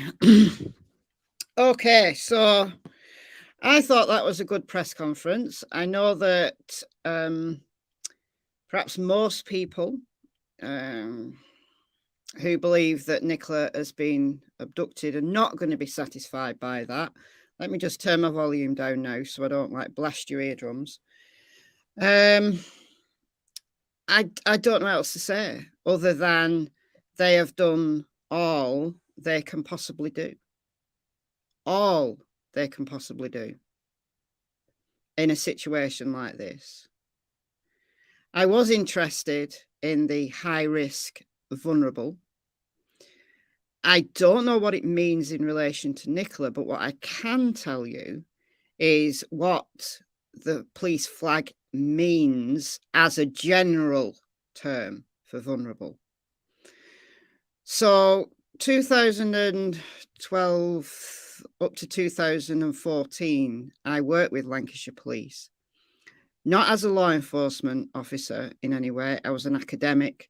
We were working on a joint project looking at vulnerable victims of crime and assessing them And the police at that time, now I'm going back 10 years,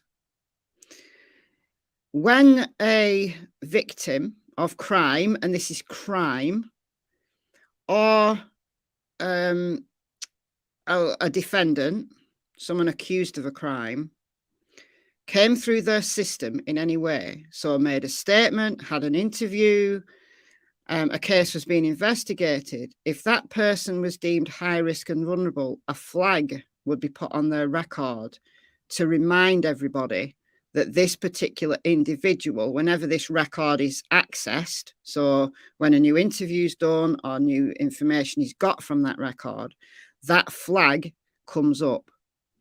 At that time, and this is crime, right? Not a missing person, this is crime. That was what I was doing on this project. I was a senior academic researcher, an expert, shall we say.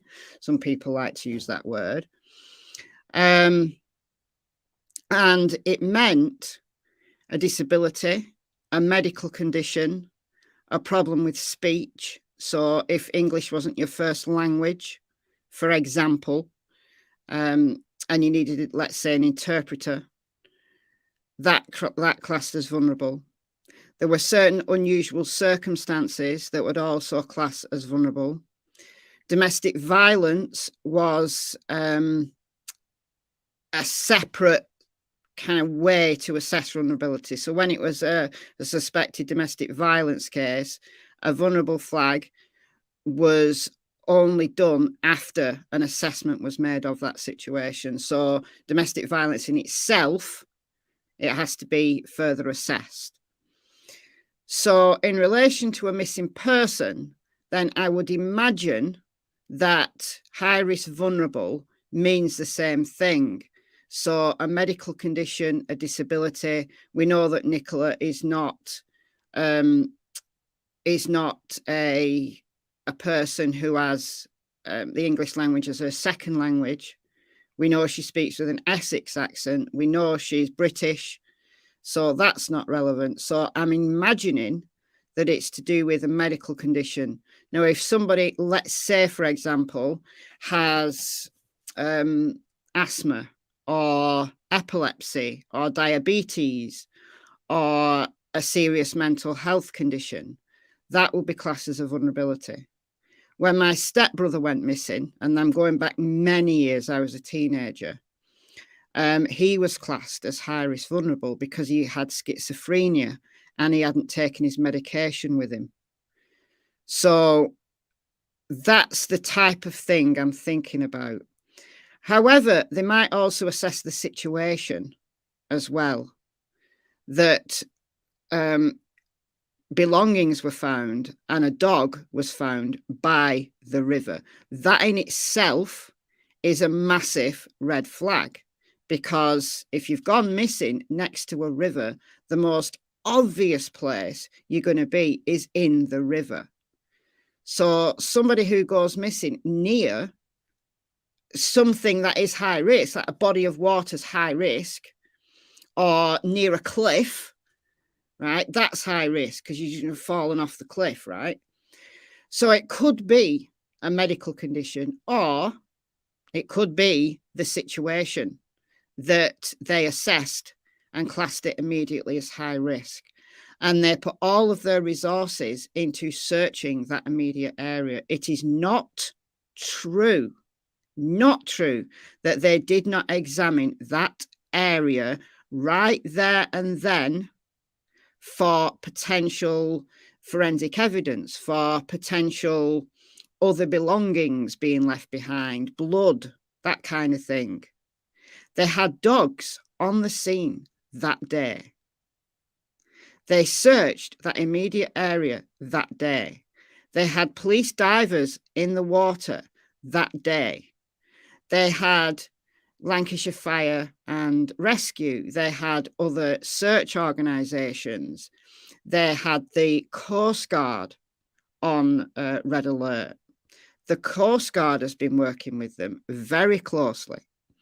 You heard them say that they are liaising with national experts in environmental situations, tide patterns. All of that stuff is being covered. Yes, the Coast Guard is going to have a good idea about the tidal pattern of that river and of Morecambe Bay that the River Wyre estuary is into.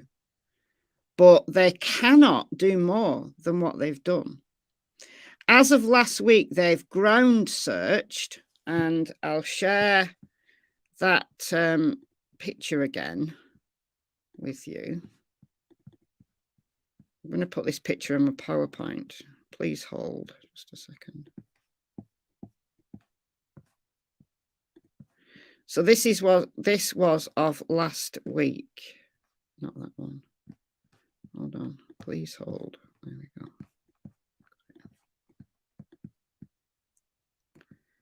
Right.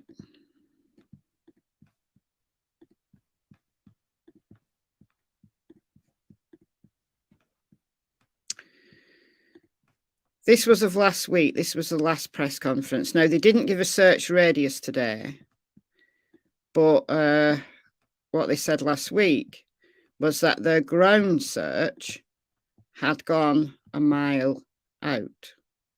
That's a mile radius. I use calc maps to calculate a mile radius of the bench. So it covers Rowan Water, it covers the entire river area up to, there's like a little bridge somewhere up there just past that. It covers Hall Lane where the red van was spotted. It covers all the fields that people think she could have got out of over the weir.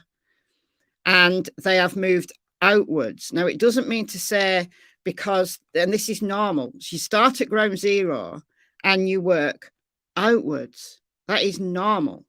You do a grid pattern. But that day, that very day, that immediate area was searched extensively with dogs, with trained searchers, with divers. And in the days following, they had the helicopter, they had drones, like I said before the press conference. I saw a drone operator there last Monday, flying his drone over the fields and the river. The helicopter has got all the way out to the estuary.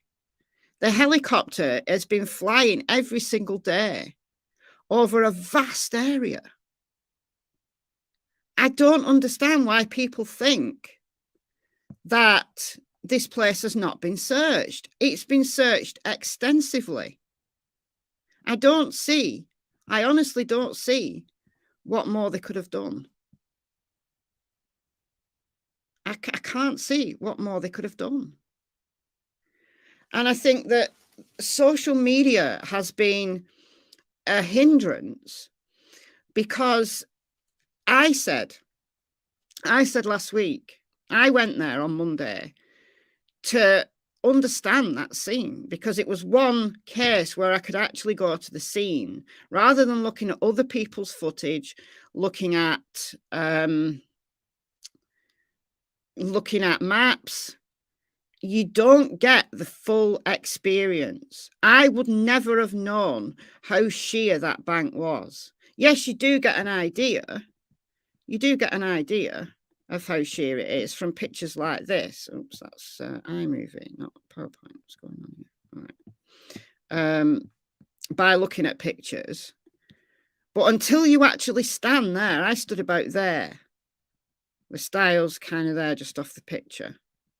I stood about there. And it's a long way. It's a steep slope. And then this is a sheer drop down to the water. I would never have appreciated that from pictures like this. Even that, I never appreciate. That's from my footage, but you know, this is from the media, and it looks like it's a flat bank. That the water's right there. It's not. It's not. It's a slope down. I don't know how many feet that's going to be, like 20 feet, maybe 25 feet. And then you've got the sheer drop down. And as soon as I saw that, I was more sure than ever that she was in the water. more sure than ever. And water is very difficult to search. In Lancashire, we have, I call it Lancashire mud. Where I live, I'm like inland, further inland than St Michael's, but the mud around me is clay, it's sticky. Like at the bottom of the creek, there's certain areas that are solid, but then there's you just drop down. If you saw my demo from the other day, last week, whenever, and I was in like a few inches of water, and when I took one step down, I went straight down into mud, and my boot got stuck. My boot actually got stuck, and I was still sinking, and I could not move my foot, and I fell. Right, I fell. Now, further out towards the coast, I looked at the bottom of the river by going to the secret beach, and it's very sandy and very silty. And all the rivers in the northwest are the same, like as you go out towards the coast. They're very silty, very sandy. But there's also mixtures of clay in there as well. And it's a horrible environment to search. And we know how long it can take drowned victims to surface or to wash up on a bank. Now, there are certain places in the river that are very shallow, even further out towards the coast. And then there are areas that are very deep. It's a very winding, dangerous river because it's deceptive, because some areas of it are very shallow. But there's other areas of it that are sandbanked. Out past Shard Bridge, and I've shown Shard Bridge numerous times, and I'm going to show it again now. So we'll have a look at the map. Now, Shard Bridge is further out towards the coast, where the sandbanks become really bad, really bad. Okay, look, that's Shard Bridge, and the Google people must have been there at low tide, because what you see is the water, it's almost at the estuary, the water's running in channels, and they'll be deep, but yet there's these sandbanks that have built up over many, many years. But at high tide, right, some of the footage that I played right at the beginning of this live was from Shard Bridge at high tide, and the police were there searching it. And it's a big expanse of water. But in the middle there where the sandbanks are, it's going to still be shallow, it's just underwater. So it's a very deceptive river. And that's why St Michael's Angling Association have said it's dangerous, it's deceptive. But there are some areas of it that are very, very shallow. But once you get into tidal waters, then these areas are very, very difficult to search. They've been to Shard Bridge because they know that bodies that have fallen in the wire in the past tend to wash up there. They get stuck. If a body happens to have flowed via one of these channels and got out towards the estuary, and I don't think that's very likely given the amount of silt and sand in the river itself, even further up inland, but it's possible for a body to have got out all the way towards the sea into Morecambe Bay. That's why they've been searching the bay. But even further inland here, look at the silt. And I know Google Maps doesn't give you a really good indicator, but this is further inland. This is not far from St Michael's, and look at the sandbanks. Now at high tide they'll all be covered, but at low tide it's relatively small channels of water. But it's very, very deceptive because the bottom of that river is just silt and sand, and further inland like this, clay in some places. The mud round here is like nothing other. It's insane, the mud round here. It's very fertile land, right? you know, it's very fertile land, but it's very dangerous. And that's why out in Morecambe Bay, out here, this is Morecambe Bay that the wire feeds into. The wire feeds into Morecambe Bay here, just past Fleetwood. And this is very, very, very dangerous. And anybody who lives around the bay knows how dangerous it is. People try to walk out at low tide and get stuck. It's quicksand out there. And they get stuck and they die. There's been numerous deaths in Morecambe Bay despite the warnings over the years. So when the fishermen say that this is a dangerous river, they're saying it for a reason, because it's deceptive. It looks beautiful. In the summer, you might just want to go and wade in it. Take your shoes off and go and wade in it. It's dangerous. It's deceptive.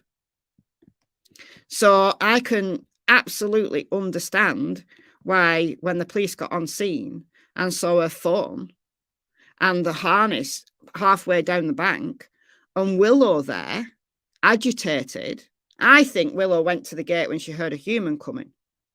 I think those first reports that I talked about in my video yesterday, where people were quoted in the media saying that Willow was running along the riverbank, I think she was running all around that area and she came to the gate when she heard a human because she thought the human could help.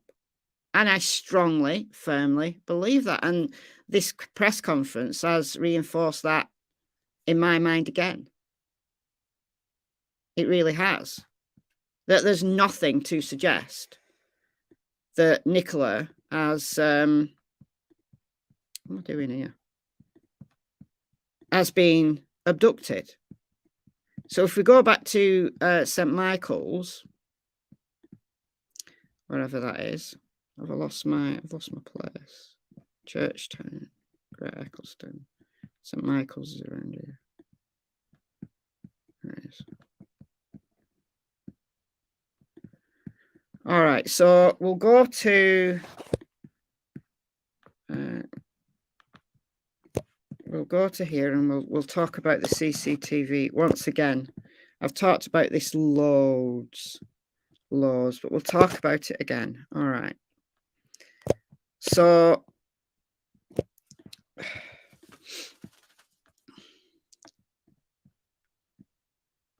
all right, so this is the Grapes pub. So this is Blackpool Lane. Now, the police officer this time called it Garstang Road. It is Garstang Road once you get round the bend, but it's the same road. It's the A586. It's the same road. And probably the locals call it Garstang Road all the way down. I don't know. But this is the Grapes pub here. This is the Grapes pub. So when I went there, this car park was filled with media, like media vehicles. And my son dropped me off here. And the Grapes pub, as you heard, has got CCTV. So if she went, let's go to the river path entrance. So this is the river path entrance. You saw me walking down this, right? Now, if she went right, let's say she walked away in some kind of dissociative fugue or depression or whatever, and she turned right, she wouldn't have been able to go anywhere because it's farmers' fields to the left. All right, she could have walked over the farmers' fields, right? Fair enough. But if she'd have walked along here, just a few, I don't know, a couple of 100 yards, that's all it is, not very far at all. If she passed the Grapes pub, it's got CCTV, which means that in combination between the Grapes pub and the garage, there's been some media about the garage this week, and they've got CCTV. So if she'd have gone anywhere along this road, she'd have been caught either by the Grapes pub or the garage. And there is a track that you can use. I didn't go down here, But if I go back, I'll go down it and see where it comes out. I know where it comes out. It comes out near the farm. But that track, if you come out that way, it's covered. It's covered both directions by the Grapes pub and the garage, just right there. It's such a small village. Everything is close together. So we're now going to turn left. So if she came out of the river path here and went over this bridge, this area is not covered by CCTV because there's nothing there except a church. I thought the church would have had CCTV, but they clearly don't. And then there's a couple of properties. I think that's the church hall. I think that's connected to the church. There's a couple of properties here. Nothing on this side except fields. And then you can go down Hall Lane, and this is where the school is. And the school's got CCTV. So if she'd have gone this way and tried to get back to her car, she would not have been caught on CCTV between the iron bridge where the river path comes out and this location where she left her car, which is the school. That's where she left her car. It's literally a 2-minute walk. So it's that small area. And then if you turn this way, then you're going out of St. Michael's. But it's this small area that is not covered by CCTV.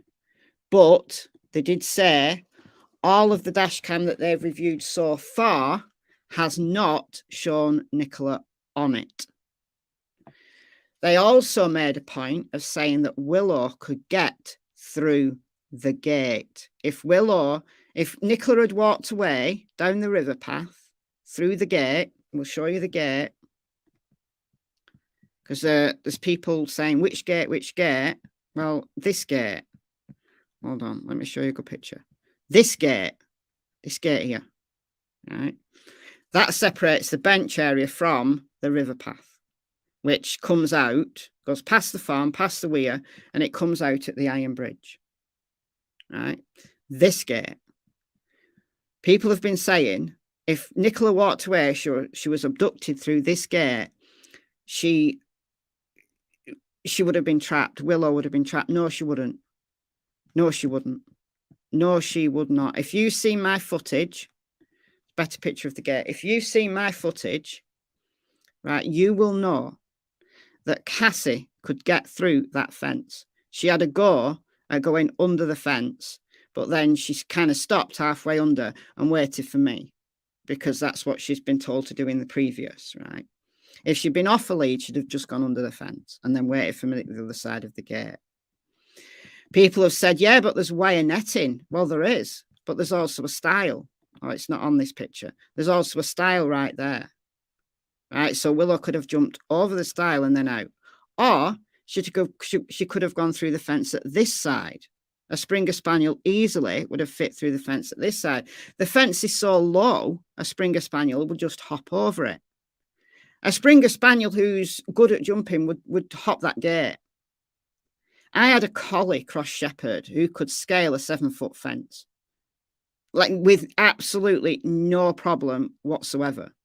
No problem at all. A Springer Spaniel could jump that gate. But some Springers who are not trained to jump or like jumping particularly might not. But if she was frantic, absolutely frantic, that Nicola had gone that way, she would have made her way through that. She would have found a way through. Or she would have been found scratching. Right? If she couldn't work out how to get through the fence, she'd have been found scratching to dig under the gate. And I can tell you, Springer Spaniels can dig. Do you know what Cassie tried to do this morning? Dig up a grave. She tried to dig up a grave. There's obviously a nice smelling corpse there in the graveyard, and she had a go at digging it up. I obviously stopped her and put the earth back, but yeah.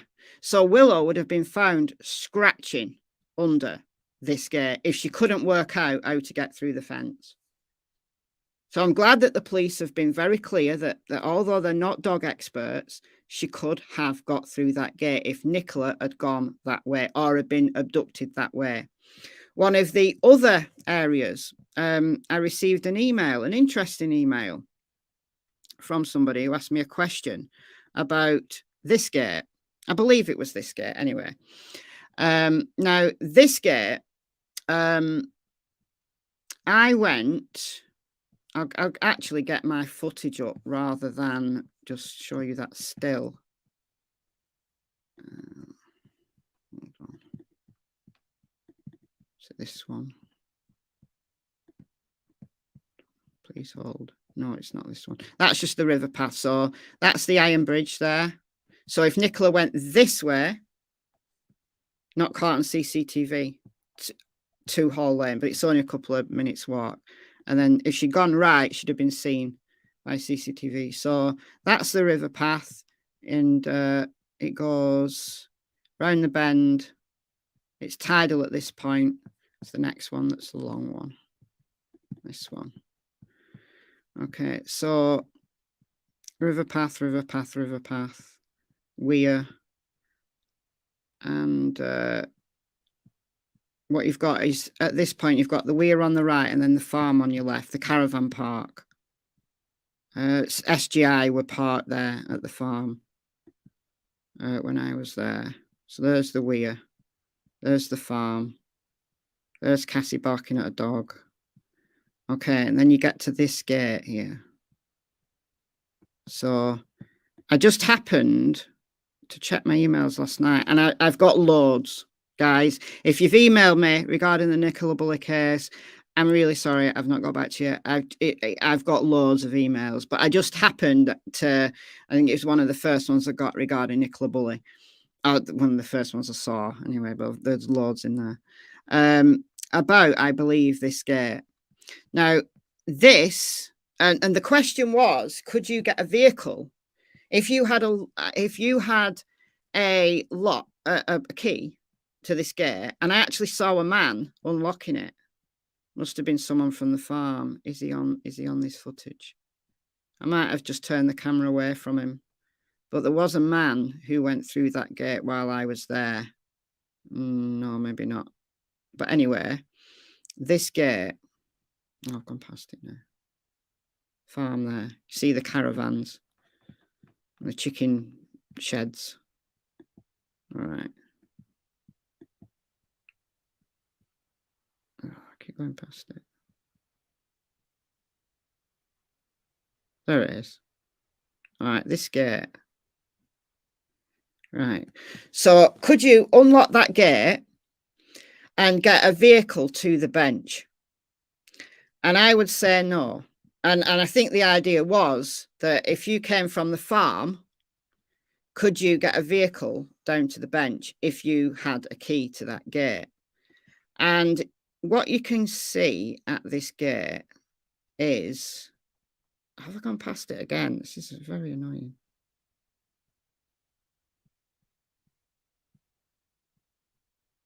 Right. Okay, so what you can see is a track. Now, that track actually only goes down to the river. And what you see is the bench is this way. So the track goes down to the river curves round there. The tree line is where the riverbank is. And this track goes, I don't know whether, I didn't walk down this way because there was a gate and it obviously looks like private property. They've got a gate up for a reason.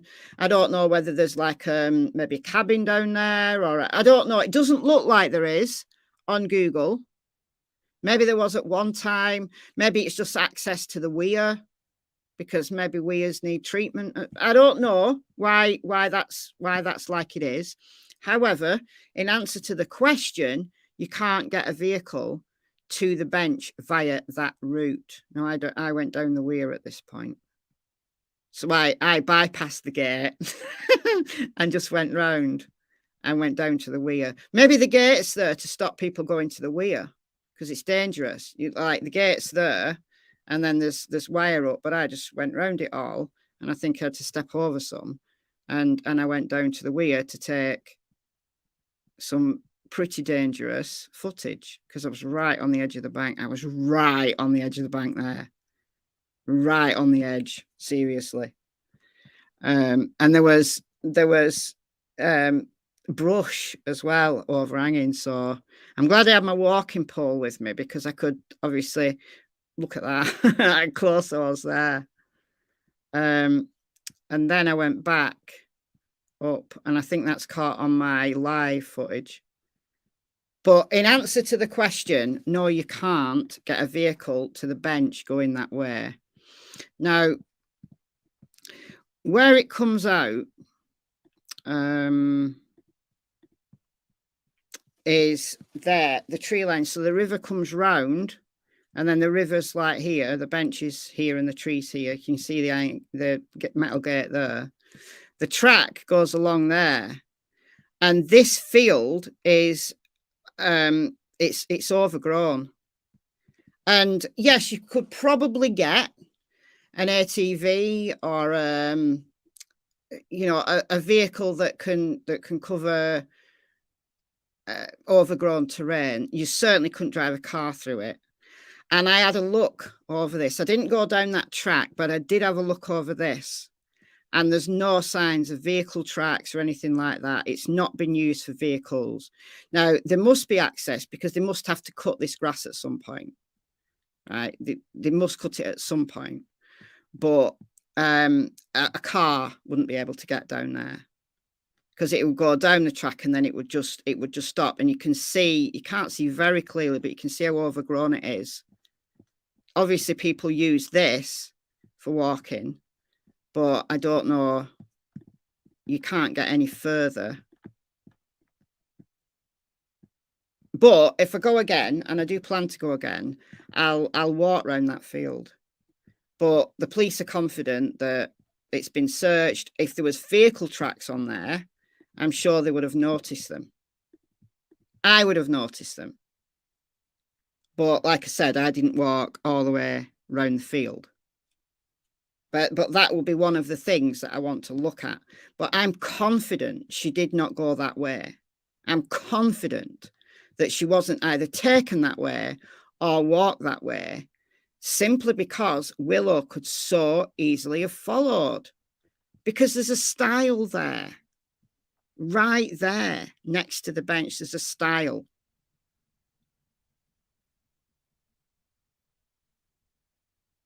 So if you can open all the gates and it's a different situation. No, it's not a different situation at all. It's exactly the same situation, except you've been able to open the gate, this gate, right? And you've been able to drive your vehicle down to the river. But to get to the bench is in this direction.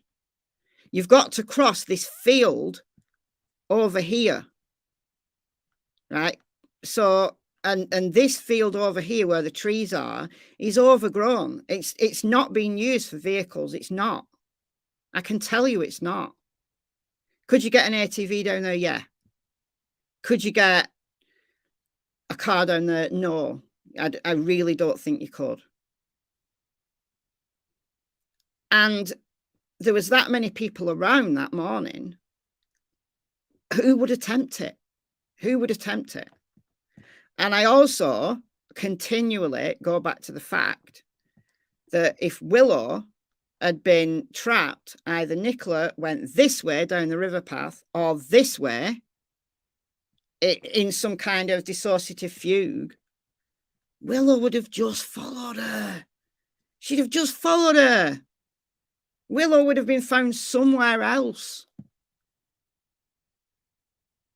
And there's no evidence, nothing, no evidence that she went off the riverway, the river path.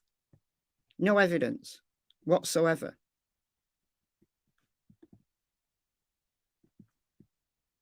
But people will continue to believe what they want to believe, I guess. And I can't help that. I can't help that.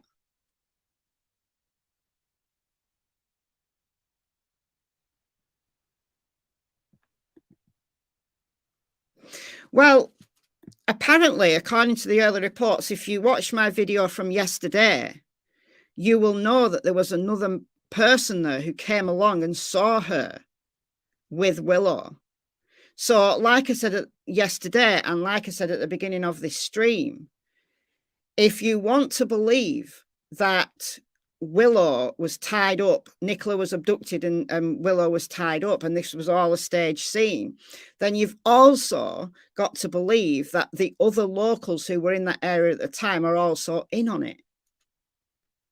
And although it's possible, how probable is it? Seriously, how probable is it? And I took some notes down. I don't normally take notes, but I took some notes down here.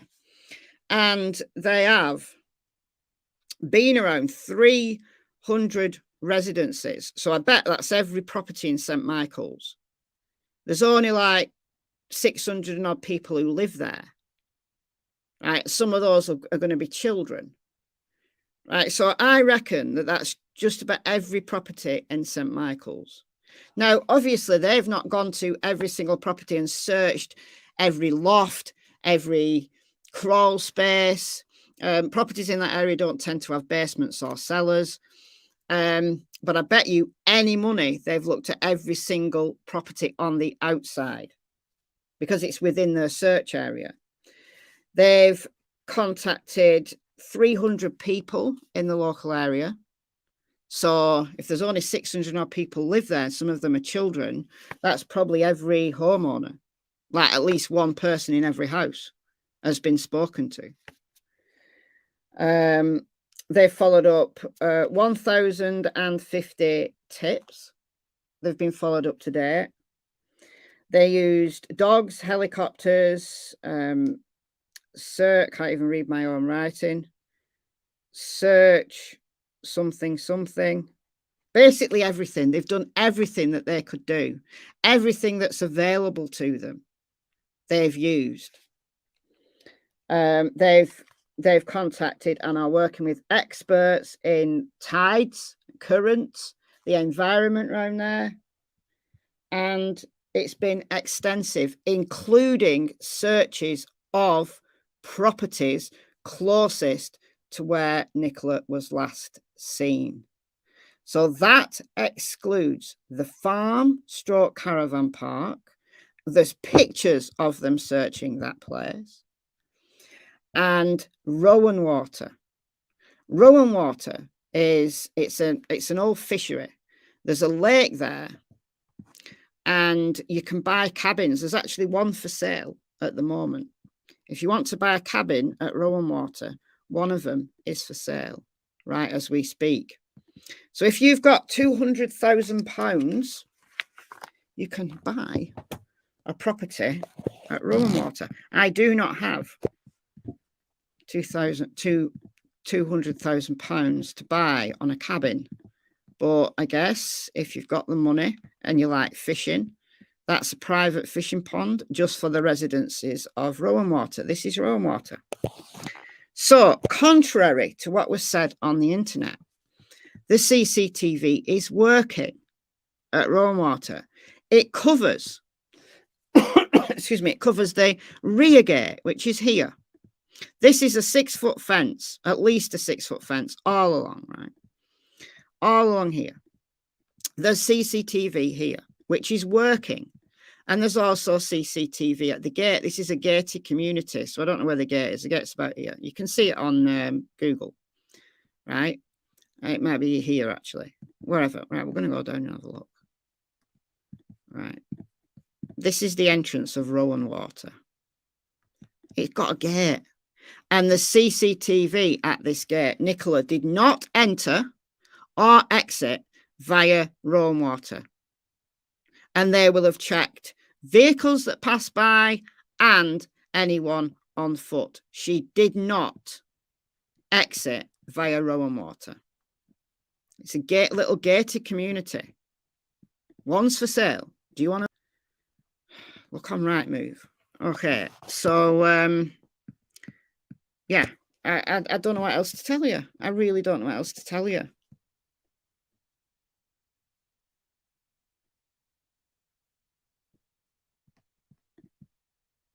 They're ridiculously expensive. Yeah, something like that. Do you want to see it?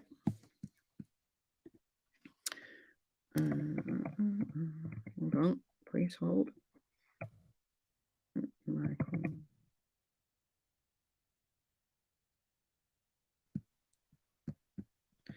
Okay.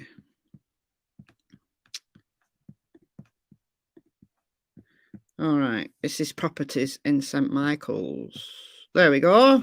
Number 1, Rowan Water, Garstang Road.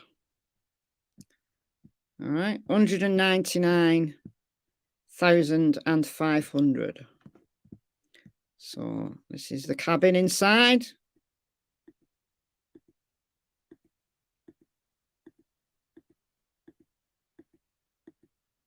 I'm giving this a free advert. If you got 200 grand, overlooks the fields there. Got some outside space.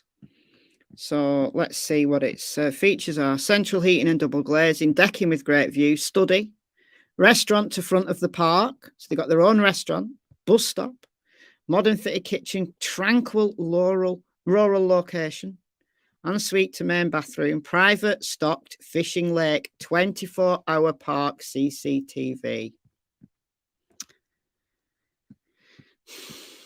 Which is working. All right, so as Rowan Water used to be a fishery, your private lake is stocked with specimen carp and catfish weighing up to 15 pounds and can be fished at your leisure. The river wire runs alongside Rowan Water, and the fishing rights to this stretch of river are owned by Rowan Water, meaning no one else is allowed to fish this section of river. So I wonder whether those 2 suspicious men with fishing rods have heard about the fish that are in that area and were scoping out a way to go and fish it without belonging to the Rowan Water community. That's what I think they were doing. And just because they didn't have a tackle box with them doesn't mean to say that they didn't have a tackle box. All right, because if they're needing to get away quickly, they've probably like stuff like bait and that in their pockets and in tubs. Okay, so yeah, that's Rowan Water, 24-hour security. Yeah, poachers, yeah. I think they were poachers, and they've not come forward because because they then have to admit that they were poachers. And they were probably there early in the morning because they'd been doing night fishing. Probably. They'd probably been there at night and probably were leaving.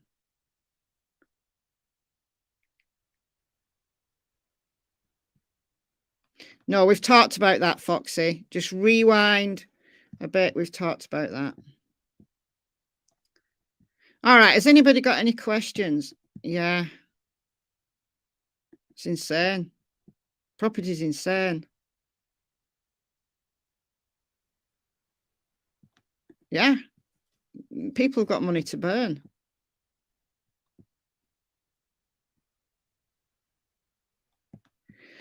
She's probably raising money. It's a popular charity. A lot of people raise money for certain charities. So it's probably some kind of charity thing she was doing. I know, yeah. Well, it's one of the first things I look at. You know, if I'm doing a case in a particular area, it's the first thing I look at is the properties. And in America, it's Zillow. Here, it's Rightmove or Zoopla.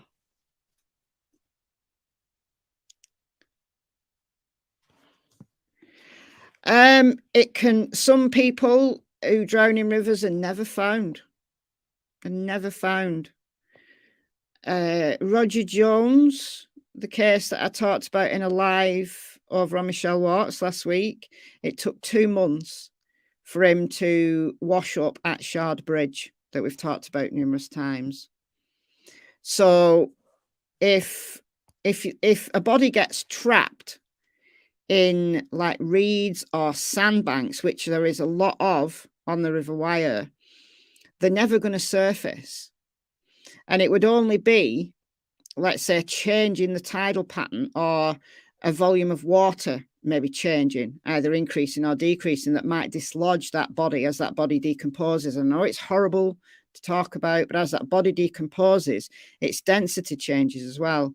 And sometimes a body can like get free from a place where it's been trapped, but sometimes people are just never found.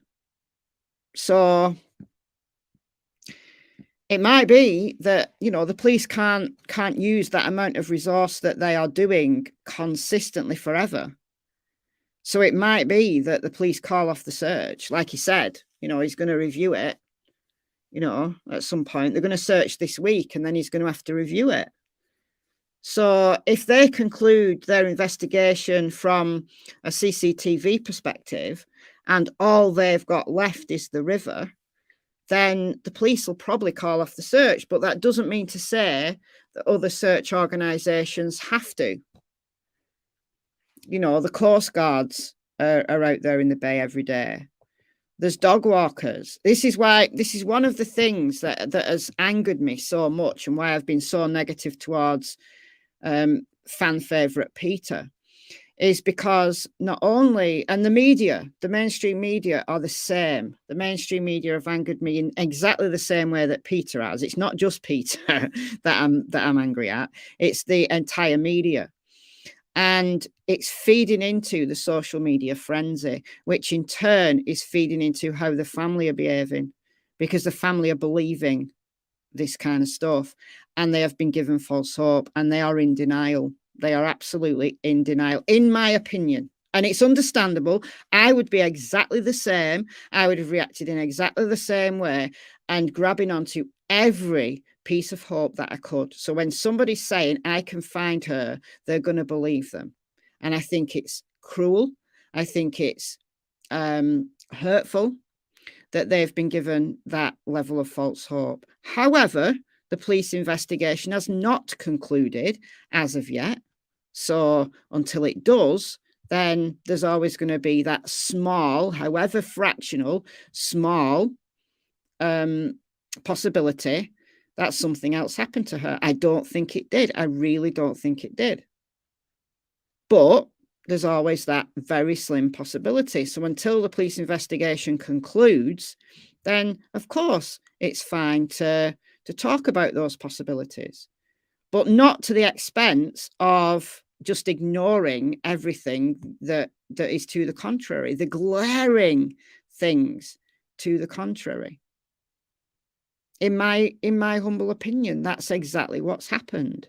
And it's unfair on the family, and it's very, very distasteful, in my opinion. I mean, it's good that the media have captured, you know, they've captured the attention. This case has captured their attention because it has kept her name out there. But what it does is it's discouraged people from searching the river. Sadly, the place where she's most likely to be, the mainstream media, including interviewing Peter, fan favourite, has meant that people have turned their eyes away from the river. And that is really sad. Really sad. Yes, she could swim. French Blues in the house. Yes, she could swim. However, the thing I've been saying, she was wearing heavy winter clothes. And if anybody's tried to swim in clothes, you know, other than like a bathing suit or trunks or whatever, it's very, very difficult. She was wearing a coat with a gilet on top, jeans and rain boots. So very difficult clothes to swim in. They're just going to get waterlogged very quickly, especially the boots. Now, also, because the bank's so steep, falling off the edge of that bank, hold on, get my PowerPoint back here. Falling off the edge of this bank, all right, at the immediate bottom here, Peter Fan Favourite says there are jagged rocks under the water. So if you fall down 10 feet onto rocks, even if that water is shallow, you are going to hurt yourself. Right? If you fall backwards, there's a high chance you're going to bang your head, and you're going to be at the very least winded and concussed. If she was knocked out completely, she's got no chance.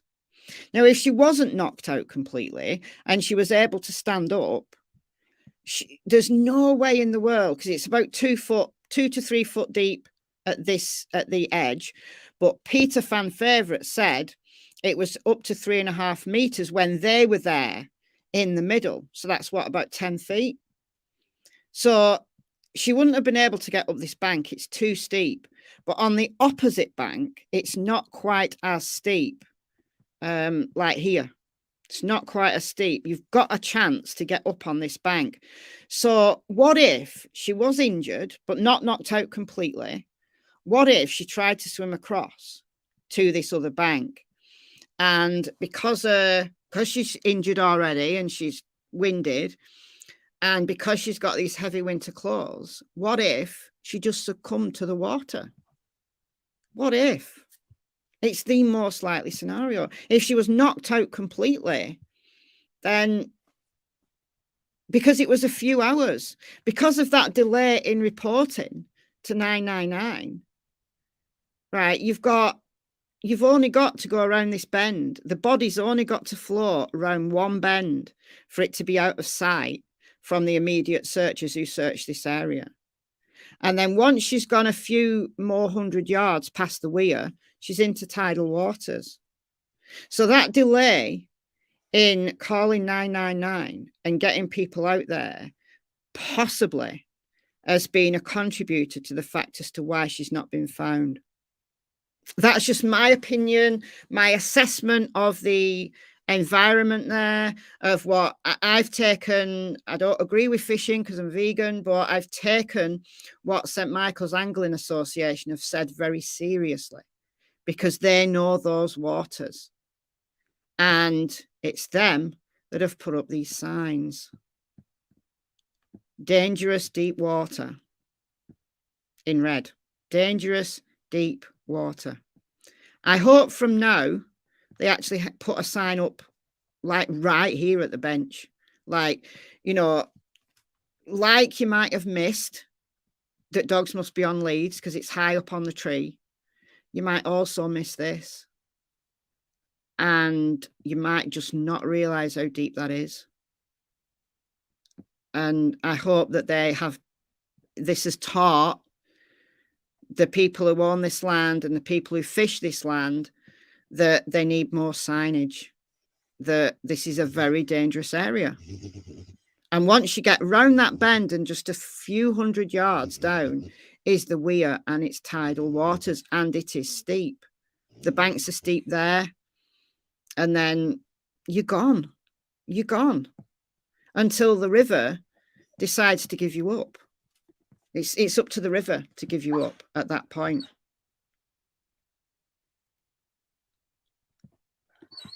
Truly think that that is what's happened. And people are going to carry on saying she's been took. But how? How? And this is why there's these wild scenarios, and why the family are continually being given false hope. It's not fair. It is not fair. And once the police call off that search, because they will, I recognise the woman. I do recognise her. I bet I've been to like a conference or an event that she's been at. Anyway, the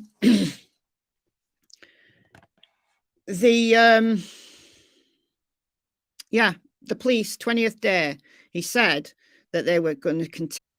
Do we have sound now? Nothing I can do really, honestly.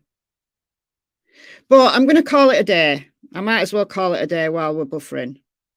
I have fibre. It's just I live out in the sticks. I have the best otherwise I'll update on the Nicola Bulley case tomorrow on this channel. All right, so thank you for the donations. Thanks for keeping the chat friendly. Thank you to the mods. I don't even know if I've had any mods in, but anyway, thank you. And I'll see you soon. Bye, guys.